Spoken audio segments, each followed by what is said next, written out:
And here we go. Weekday Conference USA from Jacksonville is underway. And a fair catch at the 5-yard line by Bowie. And so Tyler Huff will come out. Boy, he has energized this offense the last month. He started the year as the backup to Logan Smothers, the Nebraska transfer. Became the starter week 2 at Louisville and hasn't looked back. No, he's had a great run here, and I think this is a big night for him to take another step forward. This offense is starting to explode, and I think he's a big factor in why that's happening. Trey Stewart coming off a game where he had 4 touchdowns and well over 100 yards rushing, will start in the backfield. And it's Tyler Huff running, and not a lot of room as New Mexico State was ready for him. He's able to get 4 as Justin Beadles, the third program for Beadles, is there for the Aggies to make the stop. Second down. This is Trey Stewart. And powers ahead for a first down. He is going to be their feature back tonight. We could see 4 running backs in total, but Stewart will do most of the heavy lifting. Well, you can see that run. The way he runs, he punishes defenders and is able to, after contact, make those extra yards. Here's Huff now, rolling out to his right, looking downfield, flicks it to a wide open Petway, but it's just off his fingertips. Now the redshirt junior, one of their best receivers, was open, and there's a penalty flag down. That's a late hit on Tyler Huff. Good call, unnecessary, slammed him to the ground. Not a real smart play here. Personal passer, number 14, defense, low hit to the quarterback, 15-yard penalty, automatic first down. That's Sone Opiu, the middle linebacker, with the penalty.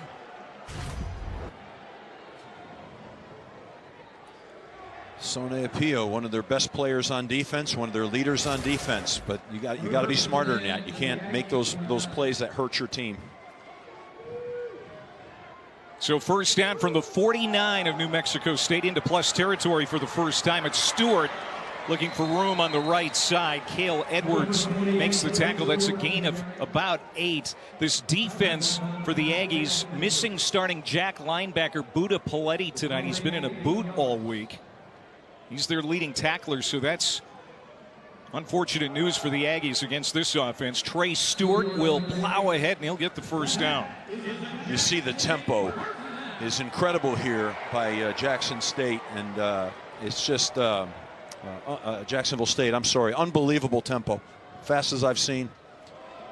Deep handoff, and Stewart, hard to bring down. 5'10", 192 pounds. He'll get 7 yards. Rich Rod again calls the plays. About 21 seconds per play last year, and he admitted he's calling plays sometimes before the last play is over. Second down and 5. Play fake. Here's Huff over the middle, incomplete. It was intended for Cam Vaughn, freshman out of Temple, Georgia. Will bring up third down and 5. And a big opportunity here for New Mexico State to stop this offense. Well, there's a lot of first downs, and talking to Rich Rodriguez, they want to get 25 first downs. So they're well on their way right now with this tempo and with the production of reaching that goal. We had 31 first downs at Kennesaw on Friday night. Huff looks left, and now he's going to tuck it and run, and takes a punishing hit inside the 30-yard line by Opiu, who took that penalty early. And that's going to be a first down. There you go, Huff killing him with his feet. He's tough on defenses. You want to get up the field, you want to get a pass rush, but if you don't have a level pass rush and contain and keep him in the pocket, it's problematic. They got up the field beyond him. He took off underneath them, and he gets a first down, and now here we go, another first down, and the chains keep moving. And now they're going to potentially look at targeting, and Opiu's having a tough first quarter. As Sone Opiu may have targeted the quarterback Tyler Huff, the leading rusher in Conference USA.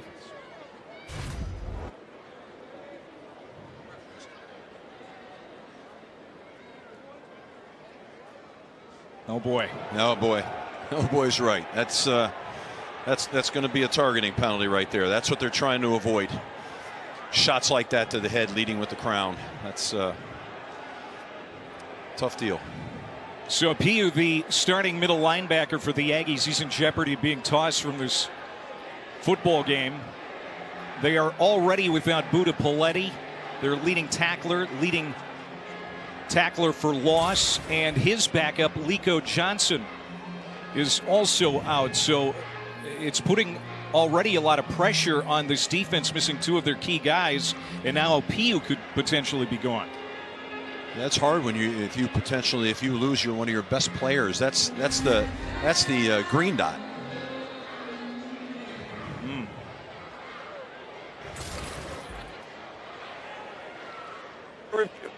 It was determined there is no targeting on number 14 of the defense. Number 14 is allowed to stay in the game. Result of the play is a first down. Ron Hudson, our lead referee, our replay official, is Todd Rath. You a little surprised by that, Steve?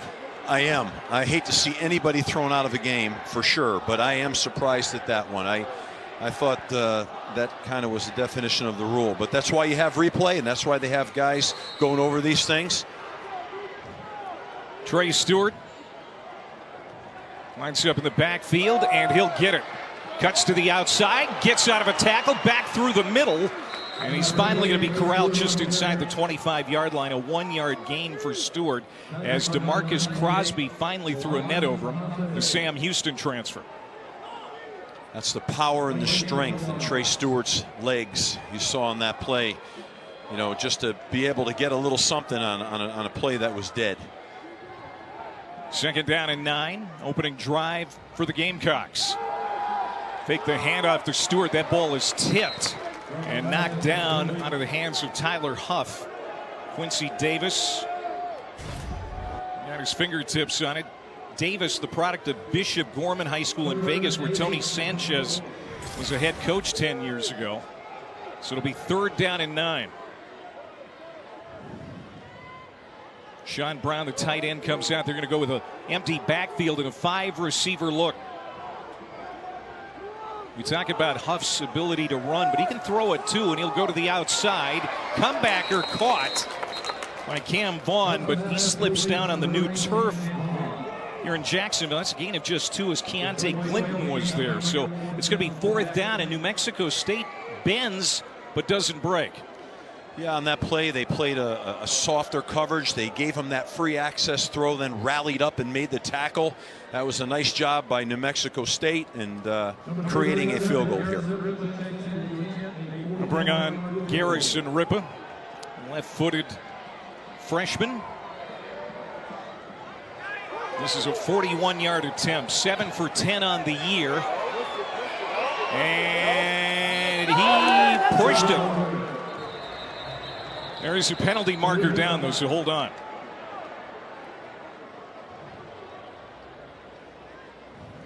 We'll see who the flag is on. Certainly had the distance, but he pushed it to the left.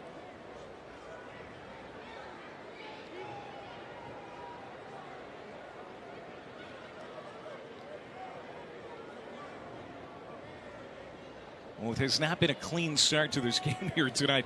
It is Wednesday. We're getting used to these midweek games again in Conference USA. We've seen some penalties. We've had a review. The officials talking it over.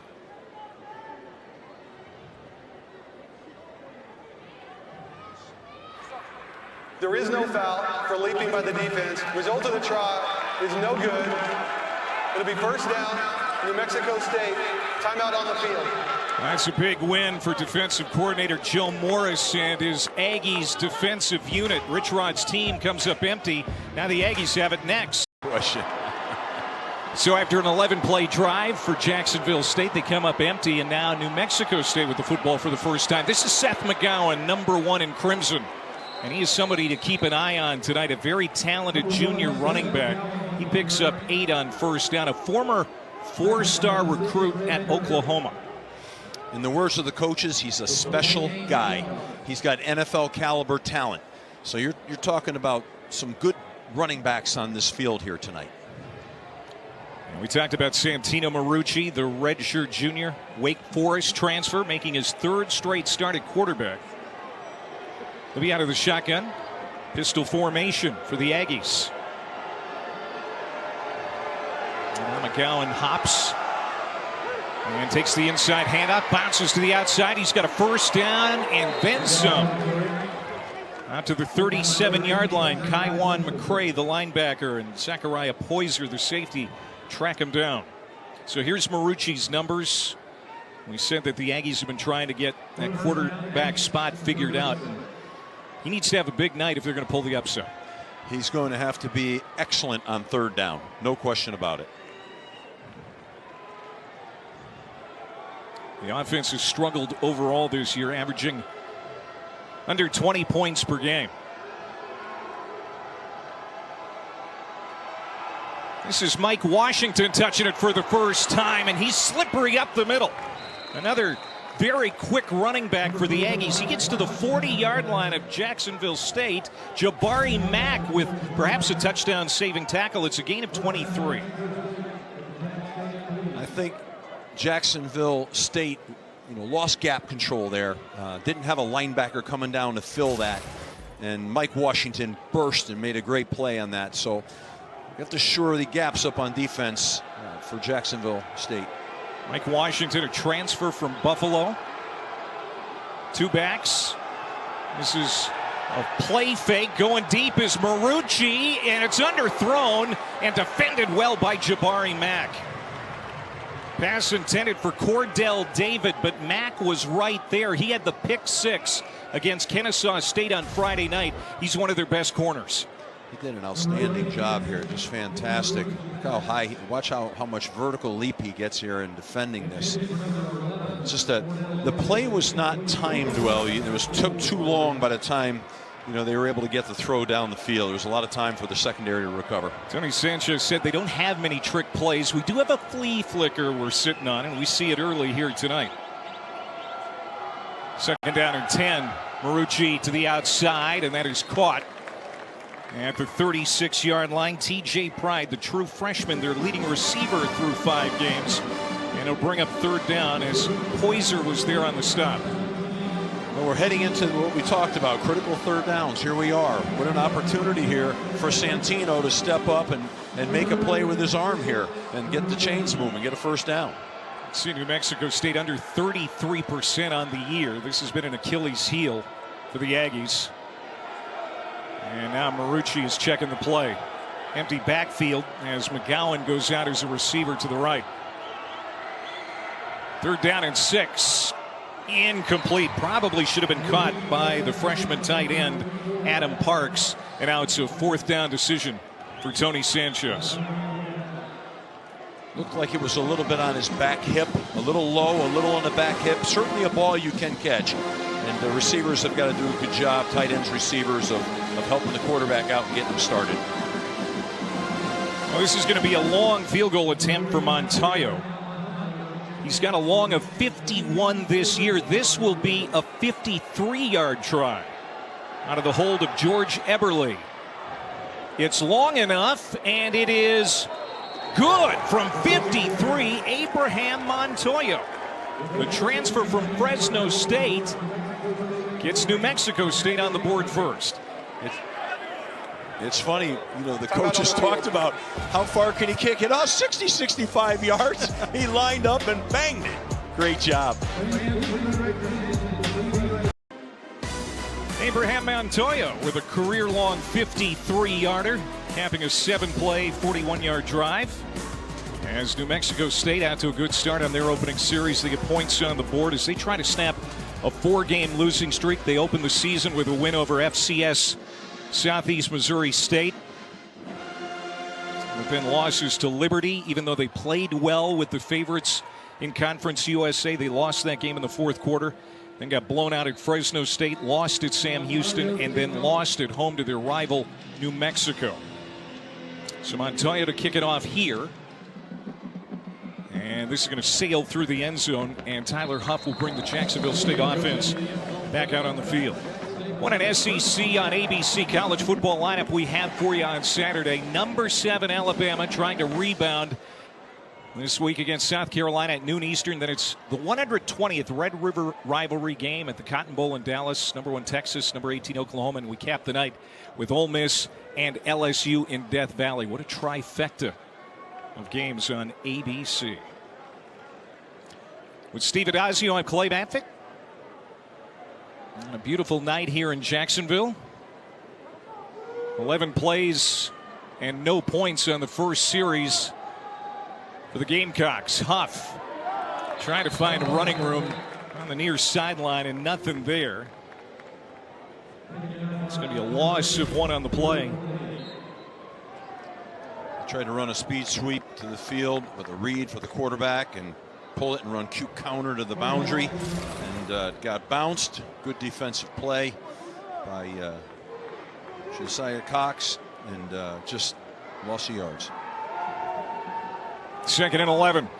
That's complete.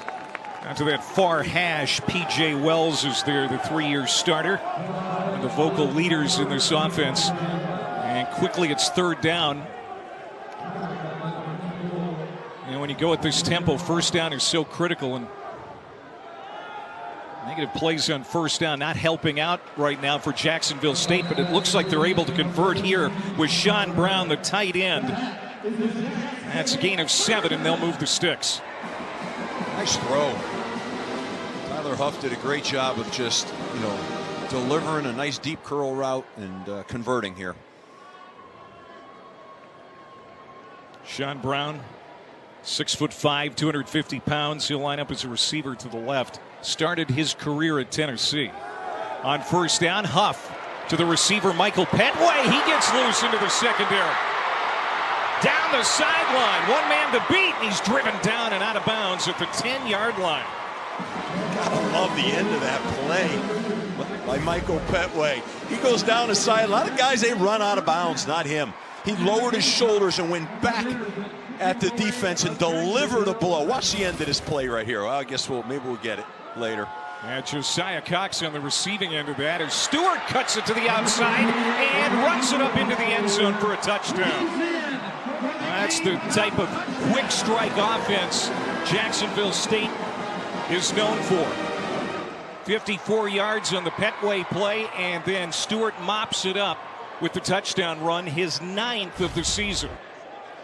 Really hard to stop a guy with his size and his power like that in the open field. You got to tackle him square. You can't just fall off his legs. He was a Division II player, Trey Stewart, and he came here, and this summer he got bigger and stronger, had a great summer program. What a nice year he's off to. Yeah, Rich Rod feels he found a diamond in the rough in Trey Stewart as Ripa tacks on the PAT, and Jack State has the lead for the first time on their home field here tonight. Ripa kicks it inside the 5. Jack State gave up a 93-yard kickoff return touchdown last week.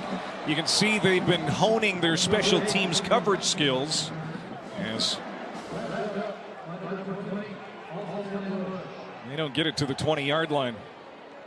There's Andrew Mitchell, offensive line coach. He's calling the plays tonight for New Mexico State. Tyler Wright, the offensive coordinator, no longer with the team. And Mitchell, got to say, so far, so good. In his first game against New Mexico, they had a season-high 474 yards of offense, scored 40 points, and they were able to have a scoring drive on their first possession. They made a nice drive on the first possession. This should be another key drive. Here's McCowan on 1st down. Good run. Boy, Seth McCowan spent last year at Butler Community College, now back in the FBS, and you can tell he's appreciating a second chance. He's 6'1", 220 pounds. I mean, this is not a little guy now. He's the biggest running back on the field tonight, and he's got great quickness and movement. After that 9-yard pickup, we've got a penalty marker. This play is whistled dead. Now White had Ron Hudson, who's been busy so far here tonight. False start, number 55, offense, 5-yard penalty, 2nd down. That's Shamar Jackson, the left tackle. He is starting ahead of Shiaz Pete tonight. Pete is expected back next week for Louisiana Tech. He's still out with injury. And that's been a real problem. They have struggled on the offensive line with consistency, but especially at the tackles. And Pete's injury has been a big blow. It sure has been. Their strength right now is in the guard, center guard, interior. Handoff. Good second effort for McGowan. Ricky Samuel. Transfer, got him down. Defense. 93 at the defense. Let's see the game for one play.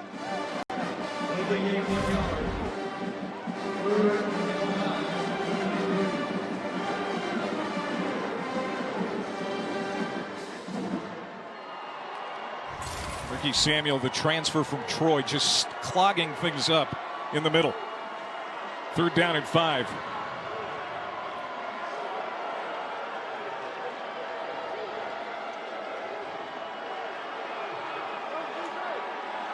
They'll rush 4. Marucci, bad throw. And you were talking about those intermediate and short throws, and Marucci was nowhere near the man he was trying to hit. It's going to be 4th down. Yeah, Santino Marucci's got to make a better throw than that, so it doesn't give you any opportunity.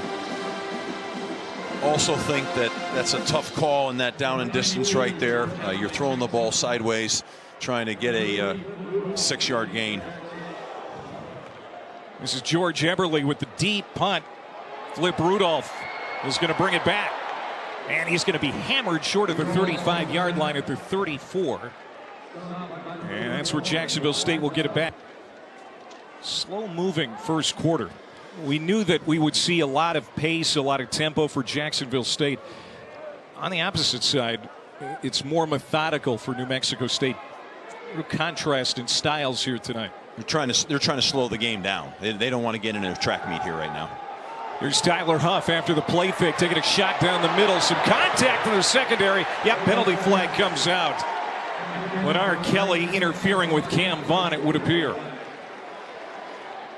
That looks like a classic pass interference. I thought Tyler.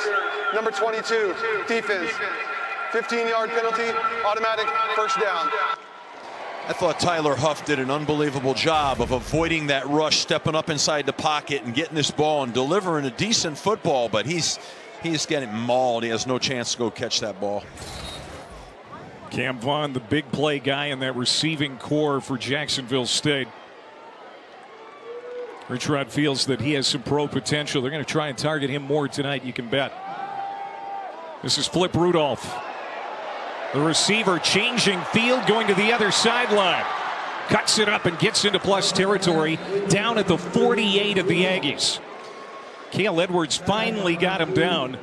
He ran a long way to pick up 3 yards. You see his change of direction. Flip Rudolph put his foot in the ground. There wasn't an inch to be had. It was poorly blocked in the perimeter, and he beat the whole defense to the other side of the field. He was moving. He's explosive. Transfer from UAB in his final year of eligibility, picks Jacksonville State. Gamecocks happy to have him. Looks like he's their punt returner, and he looks like a punt returner. 2nd down and 7.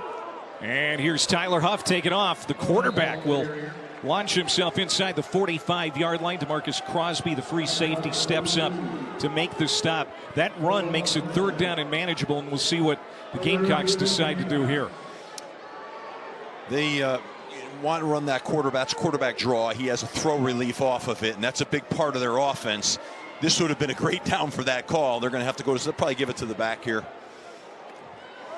That's exactly what they do, and it's Anwar Lewis getting wrapped up behind the line. Noah Arinze, the defensive end, who also played at Oklahoma. That's going to be a loss of 2, and now 4th down. And so the punting unit's going to come out. They thought about it long and hard, but he's upset. That was a missed block at the point of attack. Will Osteen, and he's one of their toughest guys on their football team. But sometimes, you know, those defensive guys make plays too. This is a senior punter from Australia, Jack Dawson. TJ Pride is going to let it bounce, and good coverage. That's going to stay out of the end zone, down at the 1-yard line. Great kick for Dawson, 45 yards to pin the Aggies deep inside the 5.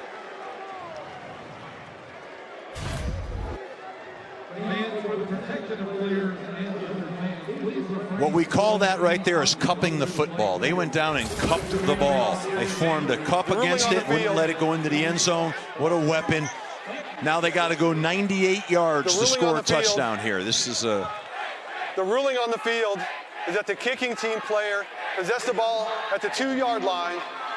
Therefore, the kick ends there. Be first down, New Mexico State, 2-yard line. Yeah, ball's at the 2. Got a long, long field here.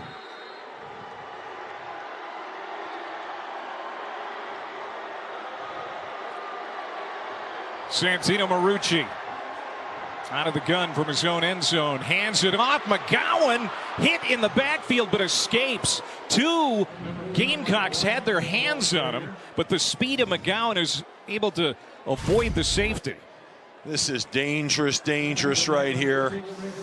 Bending that thing back into the end zone. Wow.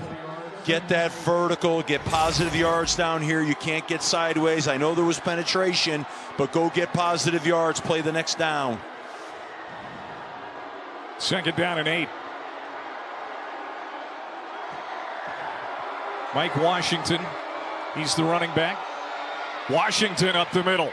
And that's going to be a first down carry to the 11. And now the Aggies have a little breathing room. Or did they mark it short? Now they marked it short by a yard. Nice upcut on the play by Mike Washington, but they're short here by a couple of yards, yard and a half. Critical 3rd down. Give it to the back. Let him go get you a yard and a half.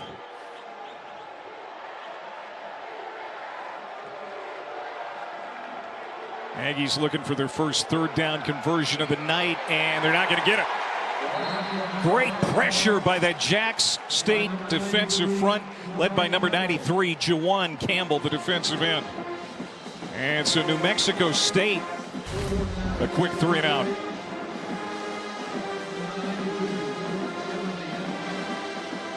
What a nice play by Jawan Campbell.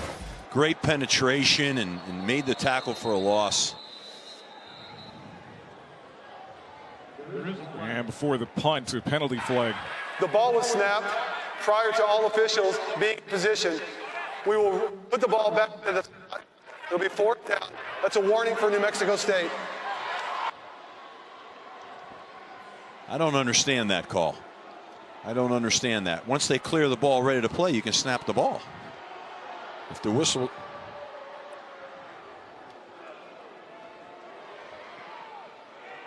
That checks up. Let's see where they mark it. It's going to be the 48-yard line in plus territory here for Jacksonville State with 58 seconds to go in the first quarter. You sure would love to see Flip Rudolph catch that thing and really puncture the heart of that punt team. The ball you can see that the Gamecocks offense first 3 games really struggled as they were trying to get it going, and the last 2 it has come alive, and it's started with the run game. It has started with Tyler Huff, the quarterback.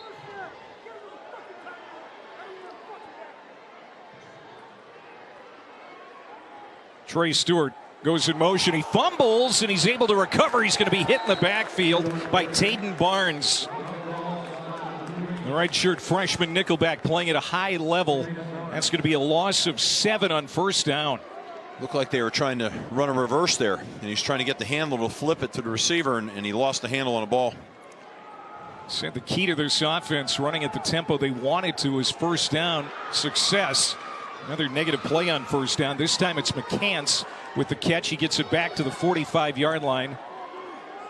And Justin Beatles making the tackle, but it's 3rd down and long. 3rd and long. Jacksonville State really wants to be able to get a first down and keep the pressure on New Mexico State's defense right now. 4 receivers. Here's Tyler Huff. He's going to take a shot deep downfield looking for Petway. He's got him, and that's going to be incomplete. Josiah Cox, the sophomore strong safety, ripped it away, and it'll be 4th down. That was a heck of a defensive play here. Got his hand in there, knocks it out. Petway's trying to focus on that thing through the catch. And let's not lose track of the great ball that Tyler Huff threw on that. That was on the money. That was a heck of a pass. That was 3 players, in my opinion, 3 players really balling on that play. The quarterback, the receiver, and the DB got the top end of it. Josiah Cox, the transfer from Arizona State. Defensive play of the night so far for the Aggies. This punt by Dawson again. Down inside the 5 to the 1 yard line this time. Bowl last year. First down, Seth McGowan. He's going to be tackled in the end zone. Ball came out. Who's got it?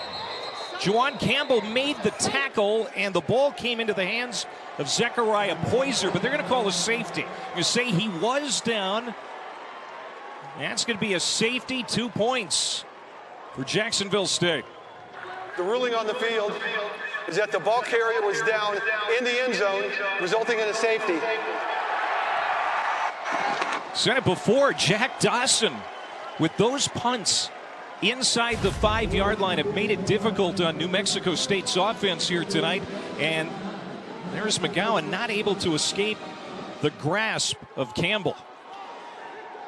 Well, I'll tell you, I like down there vertical runs that go downhill and puncture fast. That was a wide zone play. It was slow developing, and he got tracked from the backside and got tackled in the end zone. I think when you're that backed up, if you're an under center team, you might take a quarterback sneak, create a little room for yourself. And if you're a shotgun team, then that's a nice time to be able to get a vertical inside zone play, a duo play, and get the thing going north and south. So, I mean, I just, you know, question those plays in that situation. The ruling of safety is under further review. We're going to look at it again. Tell you, this defense for Jacksonville State, it's not big, Steve, but it's athletic. They've got some great safeties. And this unit has really made big strides in the last couple of games for Rich Rod. And part of the reason that they've really turned the season around after an 0-3 start. I agree. They're playing hard. They're playing athletical. They look athletic. They look explosive. All the things you look for out of a front, they look like that right now. So they're looking to see if McGowan was indeed down in the end zone. I just don't think that there's any question about it. Yeah.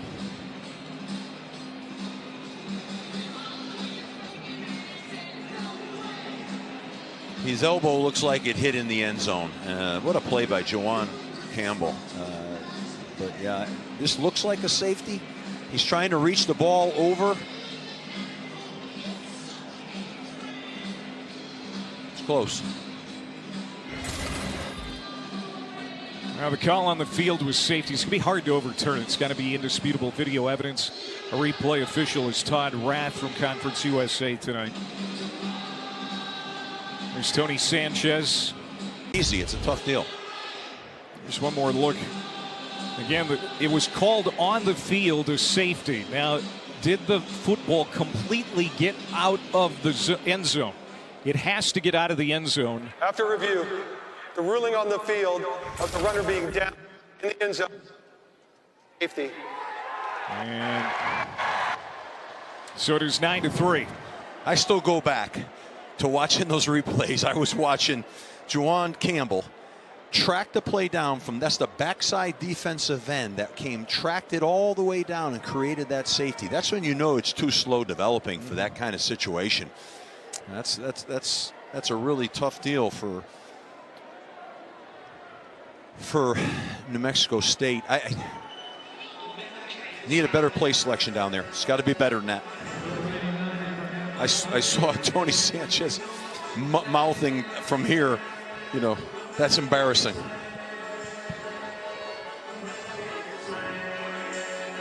So a free kick.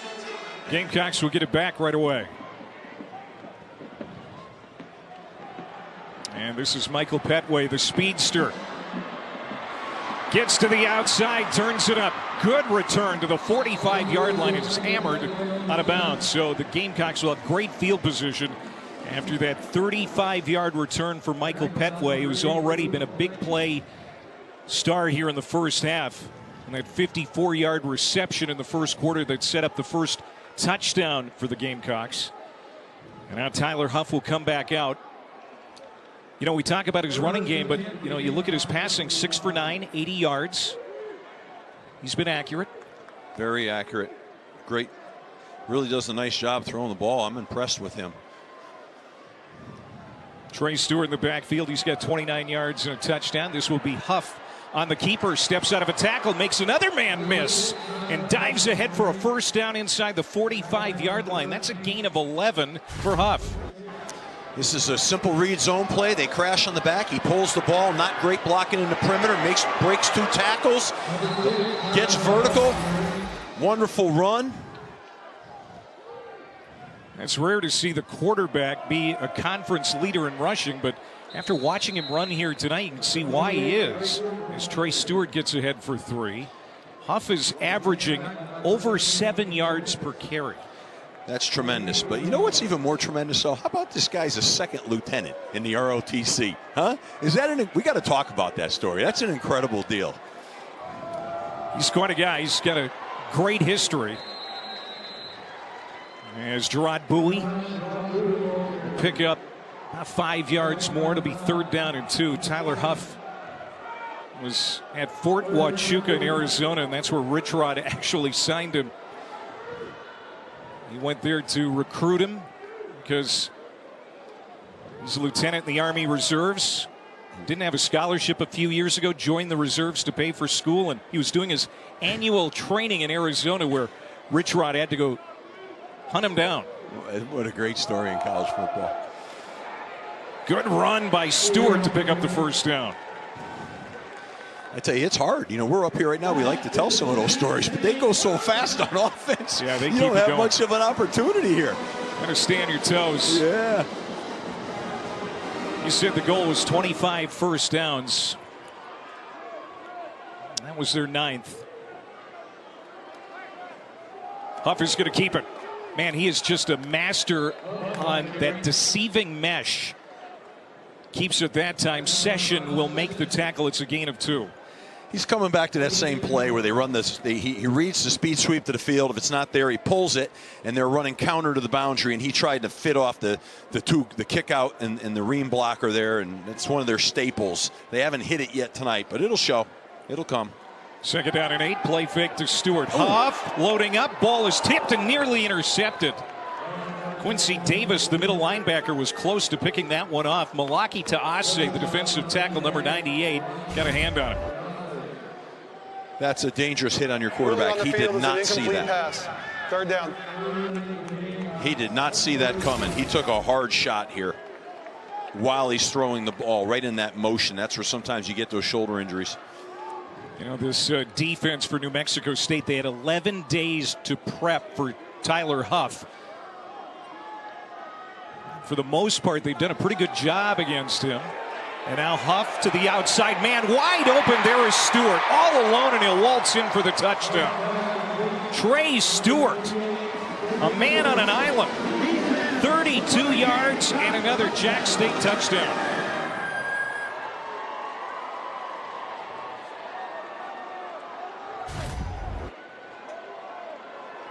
They empty the backfield. They run a wheel route.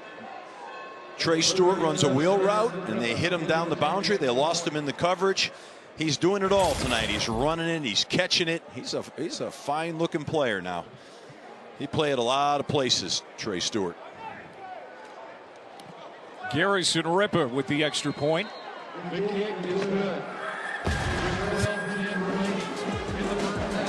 And it's 16-3. Trey Stewart, a rushing touchdown. How about a receiving touchdown for the former D2 star? All Gamecocks here in Jacksonville. Part is they have a bye week and have a few days off to recover, coaches and players. New Mexico State just 57 yards of offense so far tonight. They're going to get it back here just short of the 25-yard line, trying to get back into this ball game. Now down 13 with 12:05 to go here in the first half. Santino Marucci getting his 3rd straight start. Parker Awad started the first 3 games. Then they brought in Kentucky transfer Deuce Hogan. against Fresno State. He ended up breaking his collarbone. He's out for the year. So Tony Sanchez telling us that it's Santino Marucci's job for now. Now, if he were to falter, good chance we'll see Parker Awad, but he feels that Marucci has earned the right to be the man, and he'll keep it here on first down. He'll get a few. Nice play by Jaywan Campbell again. I mean, he's all over the place. He's making play after play.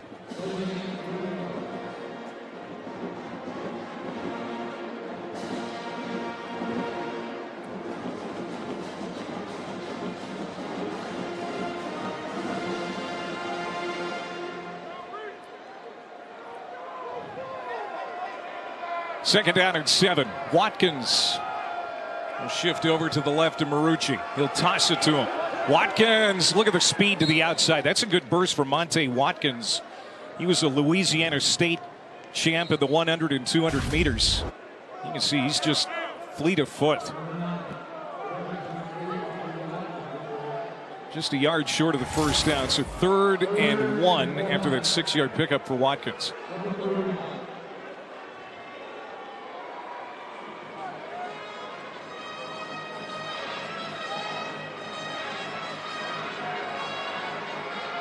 What are you looking for here, Coach?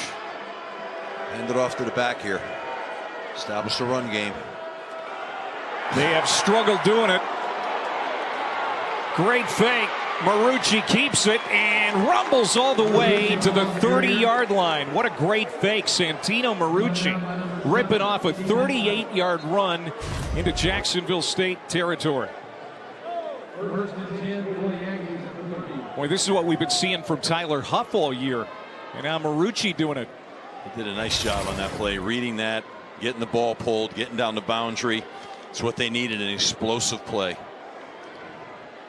Guy who's still getting comfortable in the offense. Didn't get to Las Cruces until midsummer. And now he wants to throw. Down the middle of the field, and the throw is off. Cordell David Pass intended for number 11. is in double coverage, and that throw is way behind him. And big plays have been a real Achilles heel this year, Coach. There's an example of one. You know, there's an opportunity for a big play, but the throw is just off. It's low. It's behind the receiver on the wrong side. It just didn't look good at all. You got to create explosives in college football. It's the name of the game. Ball, you know, run, pass, you got to create them. And it really starts with the trigger guy. 2 running backs. They give it to Watkins. Steps over a man. Good move. And is spun down inside the 25-yard line. Here's New Mexico State now getting it going a little bit with this offense. That's a good run of 8 yards to make it 3rd and 2. They're showing you the depth in their backfield. You know, that's the 3rd running back that's looked impressive with the ball in his hands. Just Andrew Mitchell, he's the play caller tonight. The snap to Watkins, lost the football, it's loose. Trick play, and it blows up on New Mexico State. Who's got it? The Gamecocks do. Now there's the rare trick play that Tony Sanchez said they did have in their back pocket. And it goes against the Aggies as Travis Franklin recovers it. You know, I saw that whole diversion. I saw the diversion on the replay, but I couldn't. He lost. Okay, there it is. He lost the handle on the ball, and that drifted him to, you know, he wanted to stay in the snap. The junior from Laplace, Louisiana, just outside of New Orleans. Fumble results in a turnover to Jacksonville State. But all thoughts are with Monte and his health right now. 16-3, Jacksonville State leading. 9:27 to go in the first half. Tyler Huff and the Gamecocks offense going back to work. And Trey Stewart, another carry. He'll pick up 4 yards on first down. It's just a terrible thing to have to get back to work right after seeing something like that. It's emotionally very difficult as a player and as coaches. Watkins trying to bump it to the outside, and he is hog-tied by Nick Session. The Oklahoma State transfer having a good first half for the Aggies. That's a loss of 3, and it's a 3rd down and fairly long again here for Jack State.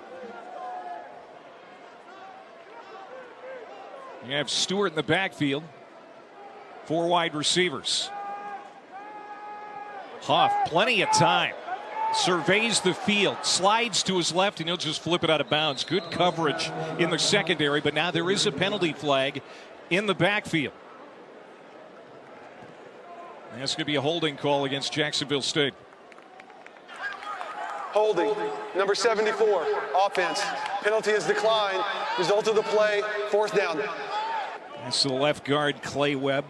Georgia transfer in his 3rd year with the Gamecocks. And you can kind of see it on the face of Rich Rod. Guys, you know, our offense at times has looked sharp, but then there have been stretches where we haven't been able to string things together, too. Yeah, it's been hit or miss. You know, there's big plays to be had. There's nice looking plays, but then there's a lot of plays that are going nowhere. Lack of consistency. Now, Jack Dawson has boomed a couple punts, put him inside the 5-yard line. This is going to be fair caught by T.J. Pride. 38-yard punt. And the Aggies will. So a chance here for the Aggies. They can get something going to get right back in this football game. This is an opportunity for Santino Marucci to step up here and make some big plays for his team. Lead them and drive them. Jacksonville State showing pressure, and it's Mike Washington trying to run right by it. And he's going to pick up 5, maybe 6 yards for Washington, who's very strong. 6'2", 215 pounds, maybe pound for pound, strongest guy on this New Mexico State team. He's big. Seth McGowan is big. Mike Washington is big, and they're strong, powerful guys. You can see that on the field. You know, sometimes they're running into some unblocked guys, but they're good running backs. 3 down linemen for Jacksonville State's defense. They rush 4 quickly to the outside for T.J. Pride. Gets to the edge, and he's out of bounds at about the 46-yard line. Jameer Latimer with an ugly-looking tackle. I thought there might be a penalty flag after that 7-yard gain. Really well blocked on the perimeter. Nice run play. You know, it almost looked for a minute there like a horse collar, but I think he had the jersey. Yeah, I think he did. T.J. Pride coming off a game where he had 5 catches for 63 yards against New Mexico. They really like the true freshman. 1st down. Marucci flushed, being chased by Hughes. Oh my! Marucci just gets hammered. This could be targeting. Ball loose in the secondary. Jacksonville State running the other way, but now everyone worried about Santino Marucci. Fred Perry lights him up in the backfield. And this very well could be targeting.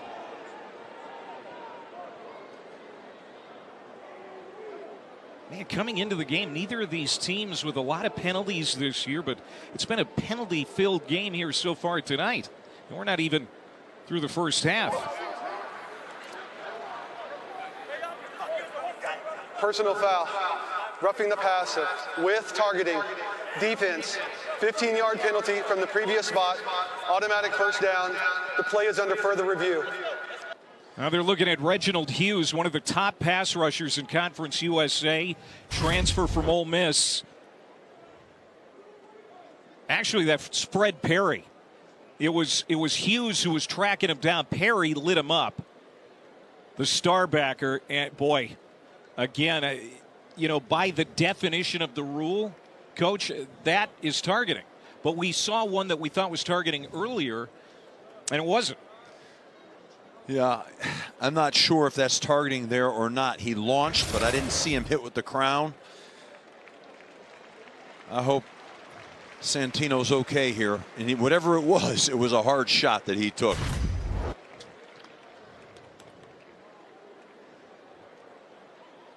And of course, the fumble that was picked up. That's a fumble By Travis Franklin. That was a fumble. And it's his 2nd recovery if it indeed stands up as a fumble.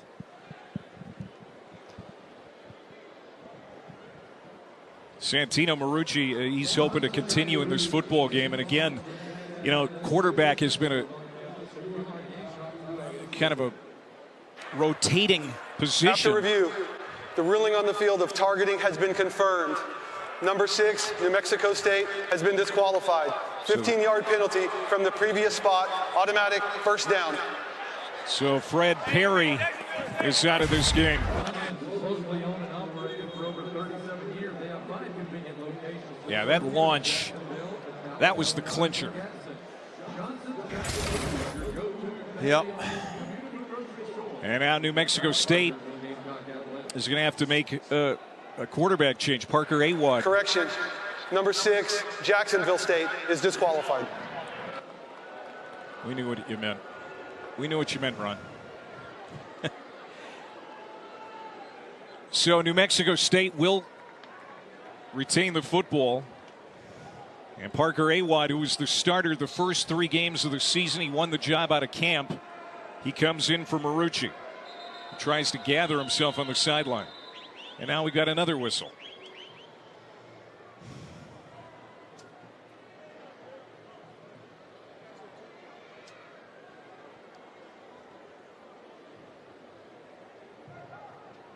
You having fun yet, Coach? This is a herky-jerky game. A lot of stop and starts. Not even sure what that was about. McGowan in the backfield behind Awad. Sophomore out of Huntington Beach, California, and it will be McGowan. Good speed to the outside. Gets by everybody into the secondary. That's going to be a first down run for Seth McGowan. 13 yards on the pickup. Wide zone play, and they leveraged the end. He got outside, and he's tough for those DBs to get on the ground when he gets in the perimeter. Head of steam with his size. Both running backs. They're big men. Again, a 4-star recruit. Originally signed at Oklahoma, ran into some trouble with the law back in 2021. Went the junior college route, and now has a new home at New Mexico State. Parker Awad taking a shot at the end zone. His first pass attempt of the night for Cordell David, and well covered. Jameer Latimer breaking that up. Parker Awad pass intended for number 11. Timeout on the field. It's an RPO. He pulls On the it. field for an injury to the offense. Well, he's got his hand pulling his jersey down, pulling the receiver's jersey down, and that looked like it was a little bit of pass interference there to me. No penalty called. David is going to come out. That's the guy right there that Tony Sanchez says they need to have step up. Great athlete, has a 42-inch vertical. You know, inside the 30. They think he can be a weapon as they go back to McGowan, and he'll spin ahead for a handful, and it's going to be third down as Hale makes the stop. McGowan, ball carrier. Rolling into third down here. It's third down and 8, 7.5, 8. Tackle made by number 16. Those are those tough down and distances now. This is where puts a lot of pressure on the quarterback here. Awad, first year in the FBS, JUCO transfer from Golden West College in California. Only completing 36% of his passes. And he'll look to throw here. Has time to do it. Rips a shot downfield, incomplete. Trying to come back for that football was Jarique Lowe. It lands incomplete, and it's fourth down. You can see the lack of timing between Parker Awad and the receiver. Just they were off on that. The ball was outside, and the receiver was coming back down inside, and it just didn't look like there's a lot of work together during practice during the week. That's the tough part when you have an injury and a backup comes in. Abraham Montano hit a 53-yarder earlier, a career long. This from 42 is good. And so New Mexico State will salvage 3 points out of the drive. But all thoughts right now for the Aggies on Monte Watkins, their running back, who left the game here moments ago. He's taken away by ambulance, and you just hope that he's okay. To see that, No one wants to see that. Parents don't want to see it. Coaches, other players.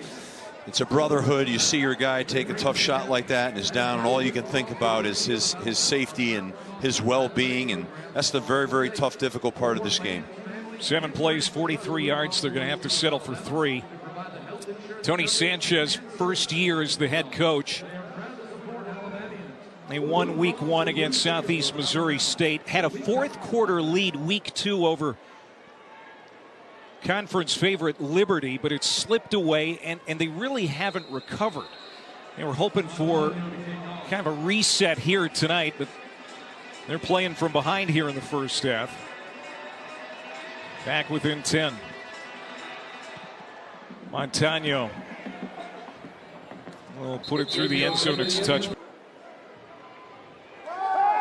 Tyler Huff, over 100 yards passing, looking for more. Has a man incomplete. Flip Rudolph, the speedster, off of his hands. Taden Barnes was right there, step for step. Pass was just a little long. He had him beat. Had him beat by about 4 yards, just off his fingertips. Took a shot. Again, first down efficiency, and I know that's big for this offense. It hasn't been great tonight for Jack State. No, you know, they've had a lot of big plays and a lot of negative plays. Flip Rudolph now on second down. Big play for a first. After the catch, gets it to the 47. Gain of 22.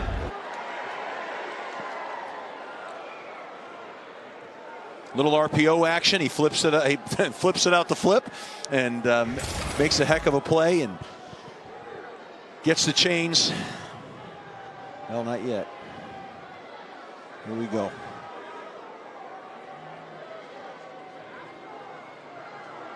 On first down, fake it to Stewart. Setting, throwing, Huff. Down the middle, looking for Vaughn, and he's got it. Cam Vaughn, down at the 10-yard line, was battling Keontae Clinton. He wins the fight and gets 43 yards. Nice job by Cam, boxing out with his body, the defender, and being able to cradle that ball into his chest like that. Well done.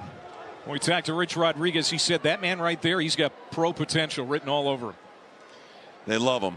They say he's the most athletic guy on their football team. First down and 10. They can pick up a first at the 1-yard line. It is Huff keeping it himself. He's picking his way to the outside. Gets to the 5 where he's escorted out of bounds. But there is a flag behind the play. We'll see if this is holding.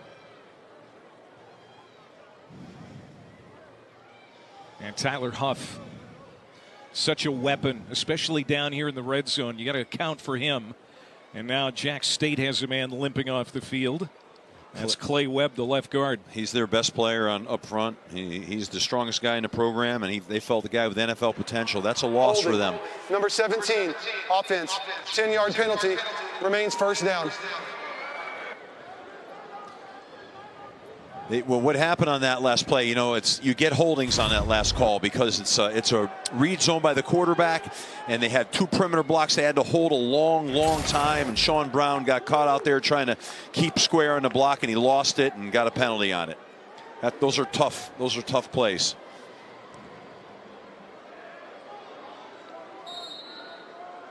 Just a second penalty against Jack State, but it backs him up to the 20. Hoff rips one off toward Petway, but he can't hang on. Just a laser. Too hot to handle for Petway. That was a great ball. Huff threw a great ball here. Looked like it might have been a little bit rising a little bit, but you got to catch that in your hands. You stick that and stab it. Go in the end zone, score a touchdown.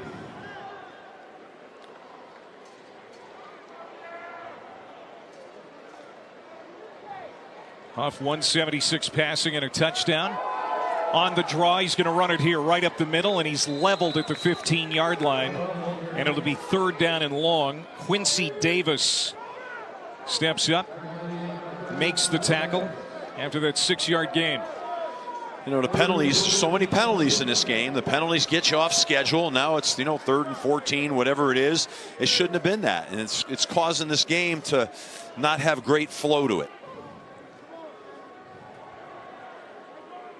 Here's Tyler Huff with time. Now pressure right up the middle, and he's going to be swung down and sacked. First sack tonight for this Aggies defense, and it's Malaki Taase, the freshman out of Mesa. And Rich Rod is not happy, as he's going to have to send out the field goal unit. Yeah, they got beat at the center position. Davion Harley was in there for Brock Roby, and that's when you have these young linemen coming in the game, and he got beat. He started getting top heavy, he leaned. Yeah, Brock Roby is out tonight with an injury. Here's Ripa from 45 yards out, and he's got it. So Jack State will get 3. He really took a pop, and it resulted in Fred Perry being ejected from this game for targeting. Well, like you said, he has his helmet on. That usually means that he's cleared to play. We'll see if that's the case. End over end kick. It's going to bounce into the end zone, and so New Mexico State will start at the 25-yard line, and Santino will lead the offense again. You know, we saw Marucci throw for 189 yards and a touchdown against New Mexico. That was really the Aggies' best passing game of the year. He also had a rushing touchdown in that game. And when we talked to Tony Sanchez, he said there's real reason for optimism now that Marucci is leading this offense. We really like how it's starting to come together. He's starting to feel more comfortable. Yeah, I think their hope is that continues tonight. And so far it's been, you know, back and forth a little bit with him. Just 11 passing yards. This run game has had some starts and stops too. Seth McGowan nowhere to go, and he gets no gain on first down. 2nd and 10. There's J. Rock Swain. That's the guy they really feel strong about as a pass rusher in the backfield, disrupting things. He's a local product from nearby Oxford. Leads the conference in tackles for loss. Said his name a couple of times here tonight. They bring the pressure. Swain leading the charge. Pass incomplete. Tried to get it out to the check down man McGowan, and Lilette Hale blew it up.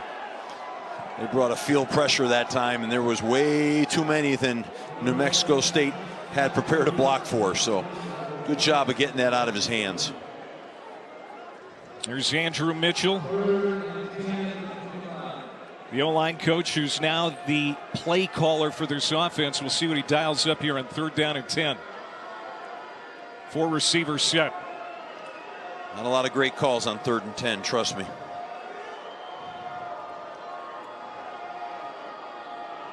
Marucci looking for the 35-yard line to keep the drive alive. The throw is caught. Jarique Lowe, one of the biggest pass plays of the game for New Mexico State. That's a gain of 13 and a first down as we're getting close to the 2-minute timeout. They'll get another playoff, and they'll go back to McGowan. McGowan cuts it up, and he'll get a couple. Ricky Samuel makes the stop, and that'll take us to the timeout. This is a 2-minute 19 to 6. Aggies driving. Mexico State has struggled gaining yards offensively. And it's going to be an incomplete pass from Marucci here. It was intended for TJ Pride. There is the Conference USA Defensive Player of the Week, Zechariah Poyser, in on the coverage. Just this offense, 149 yards total. They've run it at times okay, but just no passing game. 24 yards through the air. 24 yards through the air, very low completion percentage. Not good enough right now to keep the ball moving, the chains moving. Again, they're still looking for answers at that position, the quarterback spot. Diego Pavia was the star everyone was talking about last year. This one's batted up in the air, almost picked off by Swain. Incomplete, and it's 4th down. They've made a decision now. They're going to heat up Santino Marucci right now. They're bringing a lot of pressure. They're getting after him. They're getting after the offensive line right now. It's a change of philosophy by Jacksonville State, and I think it's a good one. I think they're smart in what they're doing right now. Isaiah McCray tip that pass. And so George Eberle will come on to punt. Flip Rudolph is back to return. Got it away. Good spiraling kick. And fielded at the 16-yard line by Rudolph. The native of Mobile tries to get it ahead to the 20. Stopped just shy of that line. So a fairly long field here for Huff and company with 1:35 to go in the half. But they have all of their timeouts. And we have seen this offense also have points where they struggled here in the first half, but then they've also been a quick strike offense. They've taken advantage of some opportunities to get their points. They have, and but you know their offense is always a 2-minute offense. I mean, that's what they do. I'm sure you're going to see a little bit more steady diet of throwing here, but let's see how maybe they'll try to get going a little bit to start it out. They start with Stewart in the backfield, and they give it to him. So they'll keep it on the ground on first down. Davis with the tackle. And now a timeout. And New Mexico State calls him. We're going to try to get an update for you. Timeout. New Mexico State, they're first. On Monte Watkins, the injured running back for the Aggies. He was hurt here in the first half. 1 minute, 5 seconds. And we just hope that everything is okay. Maybe we'll be able to, get some information by half or after the half. But our thoughts and prayers are with him right now, and hopefully he's doing well. 1, 2, 5, please. And reset the game clock to 1:25. There's Tyler Huff. We talked about his storied past. Lieutenant in the Army Reserves. Huff wanted to keep his college football playing career going after 3 years at Presbyterian and 2 at Furman. He was the SoCon Offensive Player of the Year last year. And when he talked to Rich Rodriguez about this tempo, how he could run his style of play in this offense, he was excited. Flushed out. Flips it to the sideline. Has a man, and it is caught by Jacob Barrick, the tight end. That's going to be a first down. He made the catch inbounds. A gain of 15. Might be a face masking call, too. Yeah, I believe it was a face mask penalty. And to your point, I just think that Tyler Huff is a quarterback that is perfect fit for Rich Rodriguez's offense. Foul. Face mask. Number 2, defense. 15-yard penalty from the end of the run. Automatic first down. Rich has found his guy. I mean, he's got his field general to do what he wants to do. That's a good feeling when you're a coach, when you know I got the quarterback that he's got the capability to run it the way that we want to run this offense.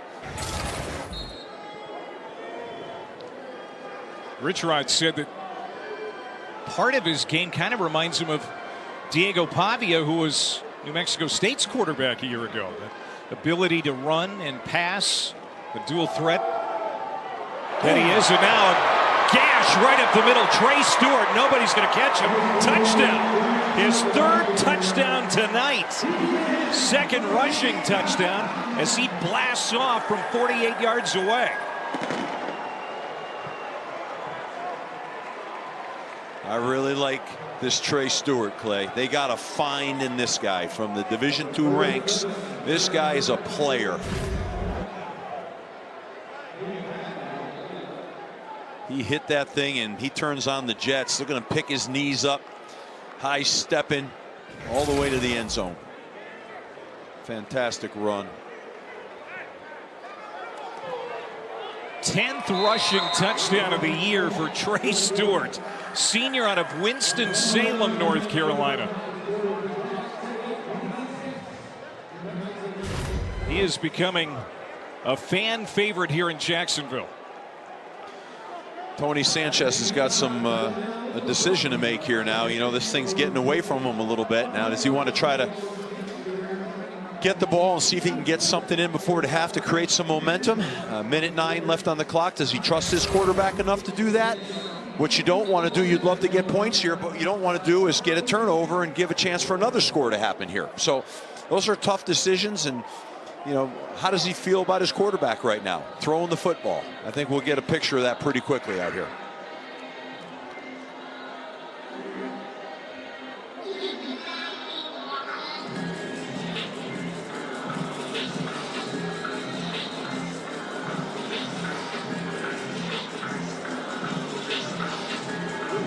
Second year as an FBS program. Jacksonville State won 9 games last year, finished 6-2 in Conference USA. Little sky kick. And it's fair caught inside the 25-yard line.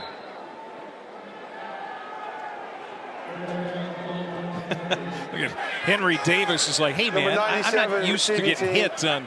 Completed the fair catch. Ball kick placed at the return. 25-yard line. Not First like down. that. I'm supposed to do the hitting. Yeah, no doubt. Well, here we go. Let's see the thought process here of Coach Sanchez.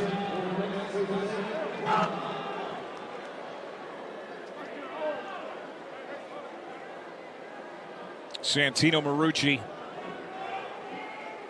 has completed just 3 passes tonight in 10 attempts for 24 yards.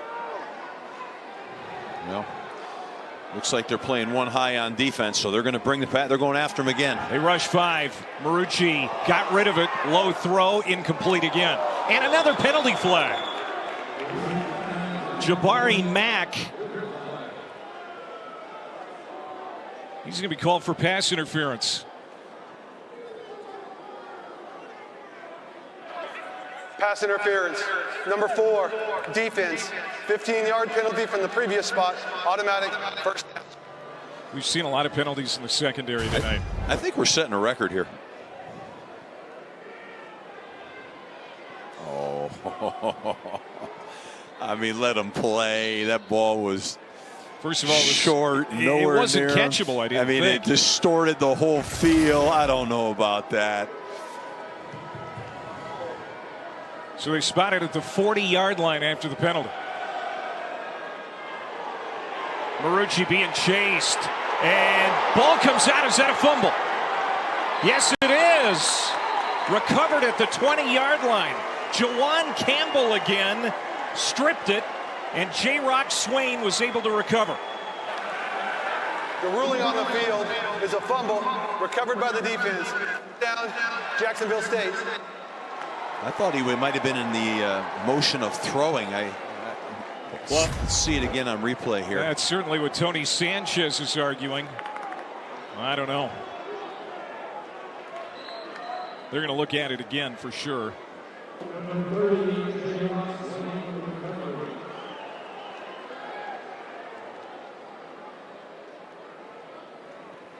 He's trying to throw the ball there, but he was getting hit before the action started. Yeah. Yeah. So it's a turnover. Second turnover for New Mexico State tonight. Keeper Hoff to the outside, and he'll get it inside the 10-yard line. Man, he is a tough man to bring down. And now another penalty marker. It's getting chippy down there. That's a good call. That was unnecessary. They had his leg, and they were twirling him around with the leg. You could hurt somebody like that. That was foolish. That's frustration on the part of New Mexico State. After the play was over, personal foul, unnecessary roughness. Number 24, defense. Penalty is enforced half the distance to the goal line from the end of the run. Automatic first down. To Carrick Hobbs. Sam Houston transfer. You got to be smarter than this. Play is over. The whistle's blown. They're going to grab his leg here. He's going to lift the leg up, twist it, and torque it. Mind you, the whistle's already blown. Here's Stewart. He's already got 3 touchdowns tonight, looking for another one. This is what I was talking about earlier, Clay. The gamble that you take with a quarterback who doesn't have a lot of experience.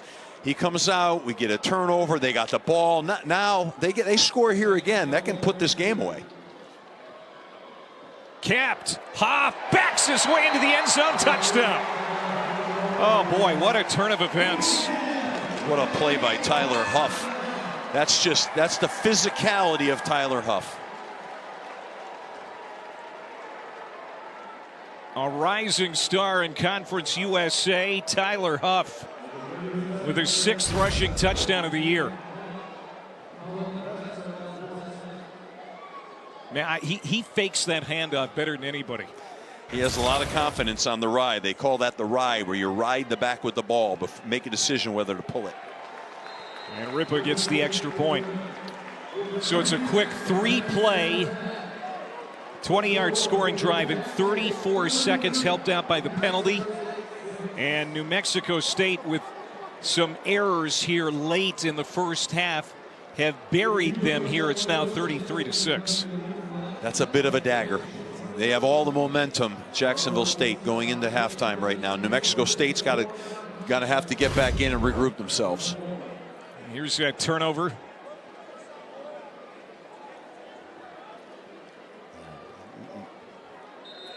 You can't take that turnover right there. You get rid of the football. You're out of the pocket. Just throw it out of bounds. And another touchdown for Huff. That's his 11th touchdown of the year, his 6th on the ground. Now with 20 seconds to go here in the half, it's all Jacksonville State as they're trying to run their winning streak to 3. Secure this kickoff and get to the locker room right now.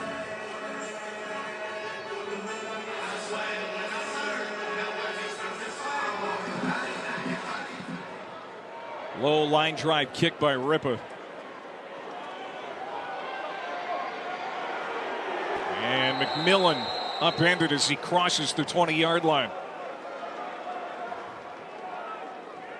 14 seconds, couple of timeouts. We'll see if Tony Sanchez agrees with you.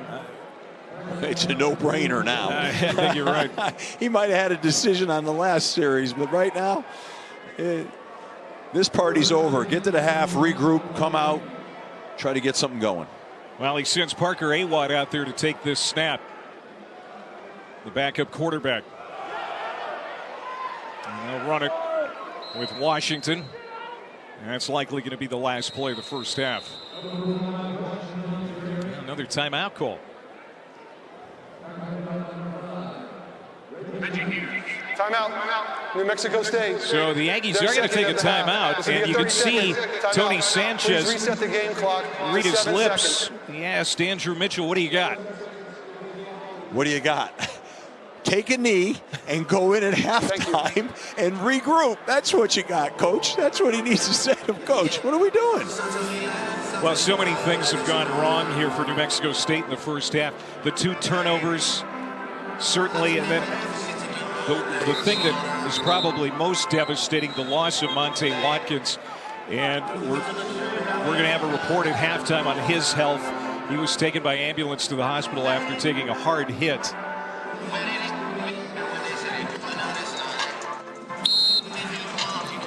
Seven seconds to go in the half. If we have anything close, make sure we hold them up.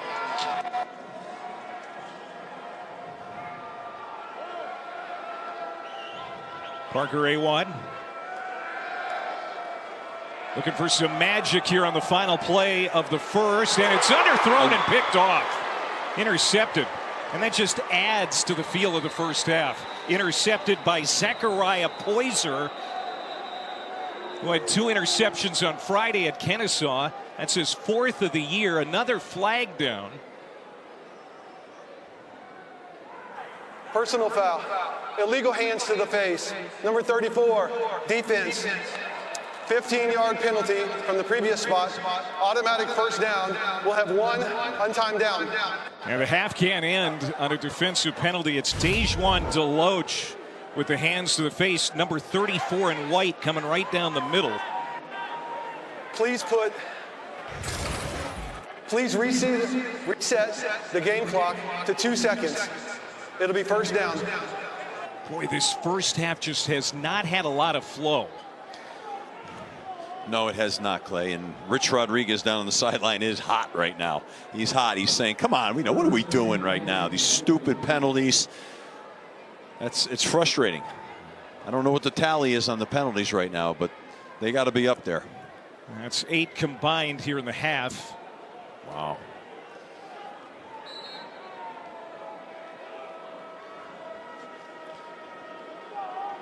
New Mexico State should be careful here. That was picked in the last play now, and he got pushed out of bounds. You don't want something coming back on here right now. They're playing soft umbrella coverage back here, rushing 4. He wants they're going to run a lateral. There it is. David pitches it back to Washington, and he's going to be out of bounds. And that'll do it here in the first half. The Aggies will start with the football here in the second half. Down 33-6.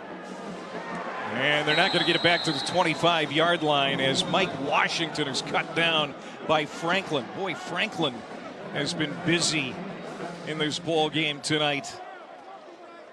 Defensively and on special teams. Travis Franklin. It's going to be Parker Awad that's going to start the half. Santino Marucci made his third straight start here tonight. But again, the passing game, very ineffective in the first half. And so Tony Sanchez has decided to send Awad out there to take the snaps here to start the third. Understandable. You can see his thinking. Time to shake things up a little bit. Going to run it with McGowan. Seth McGowan on the first play from scrimmage. The running game was a big key tonight when we talked to Tony Sanchez. If that run game were able to get going, it would certainly jumpstart the offense.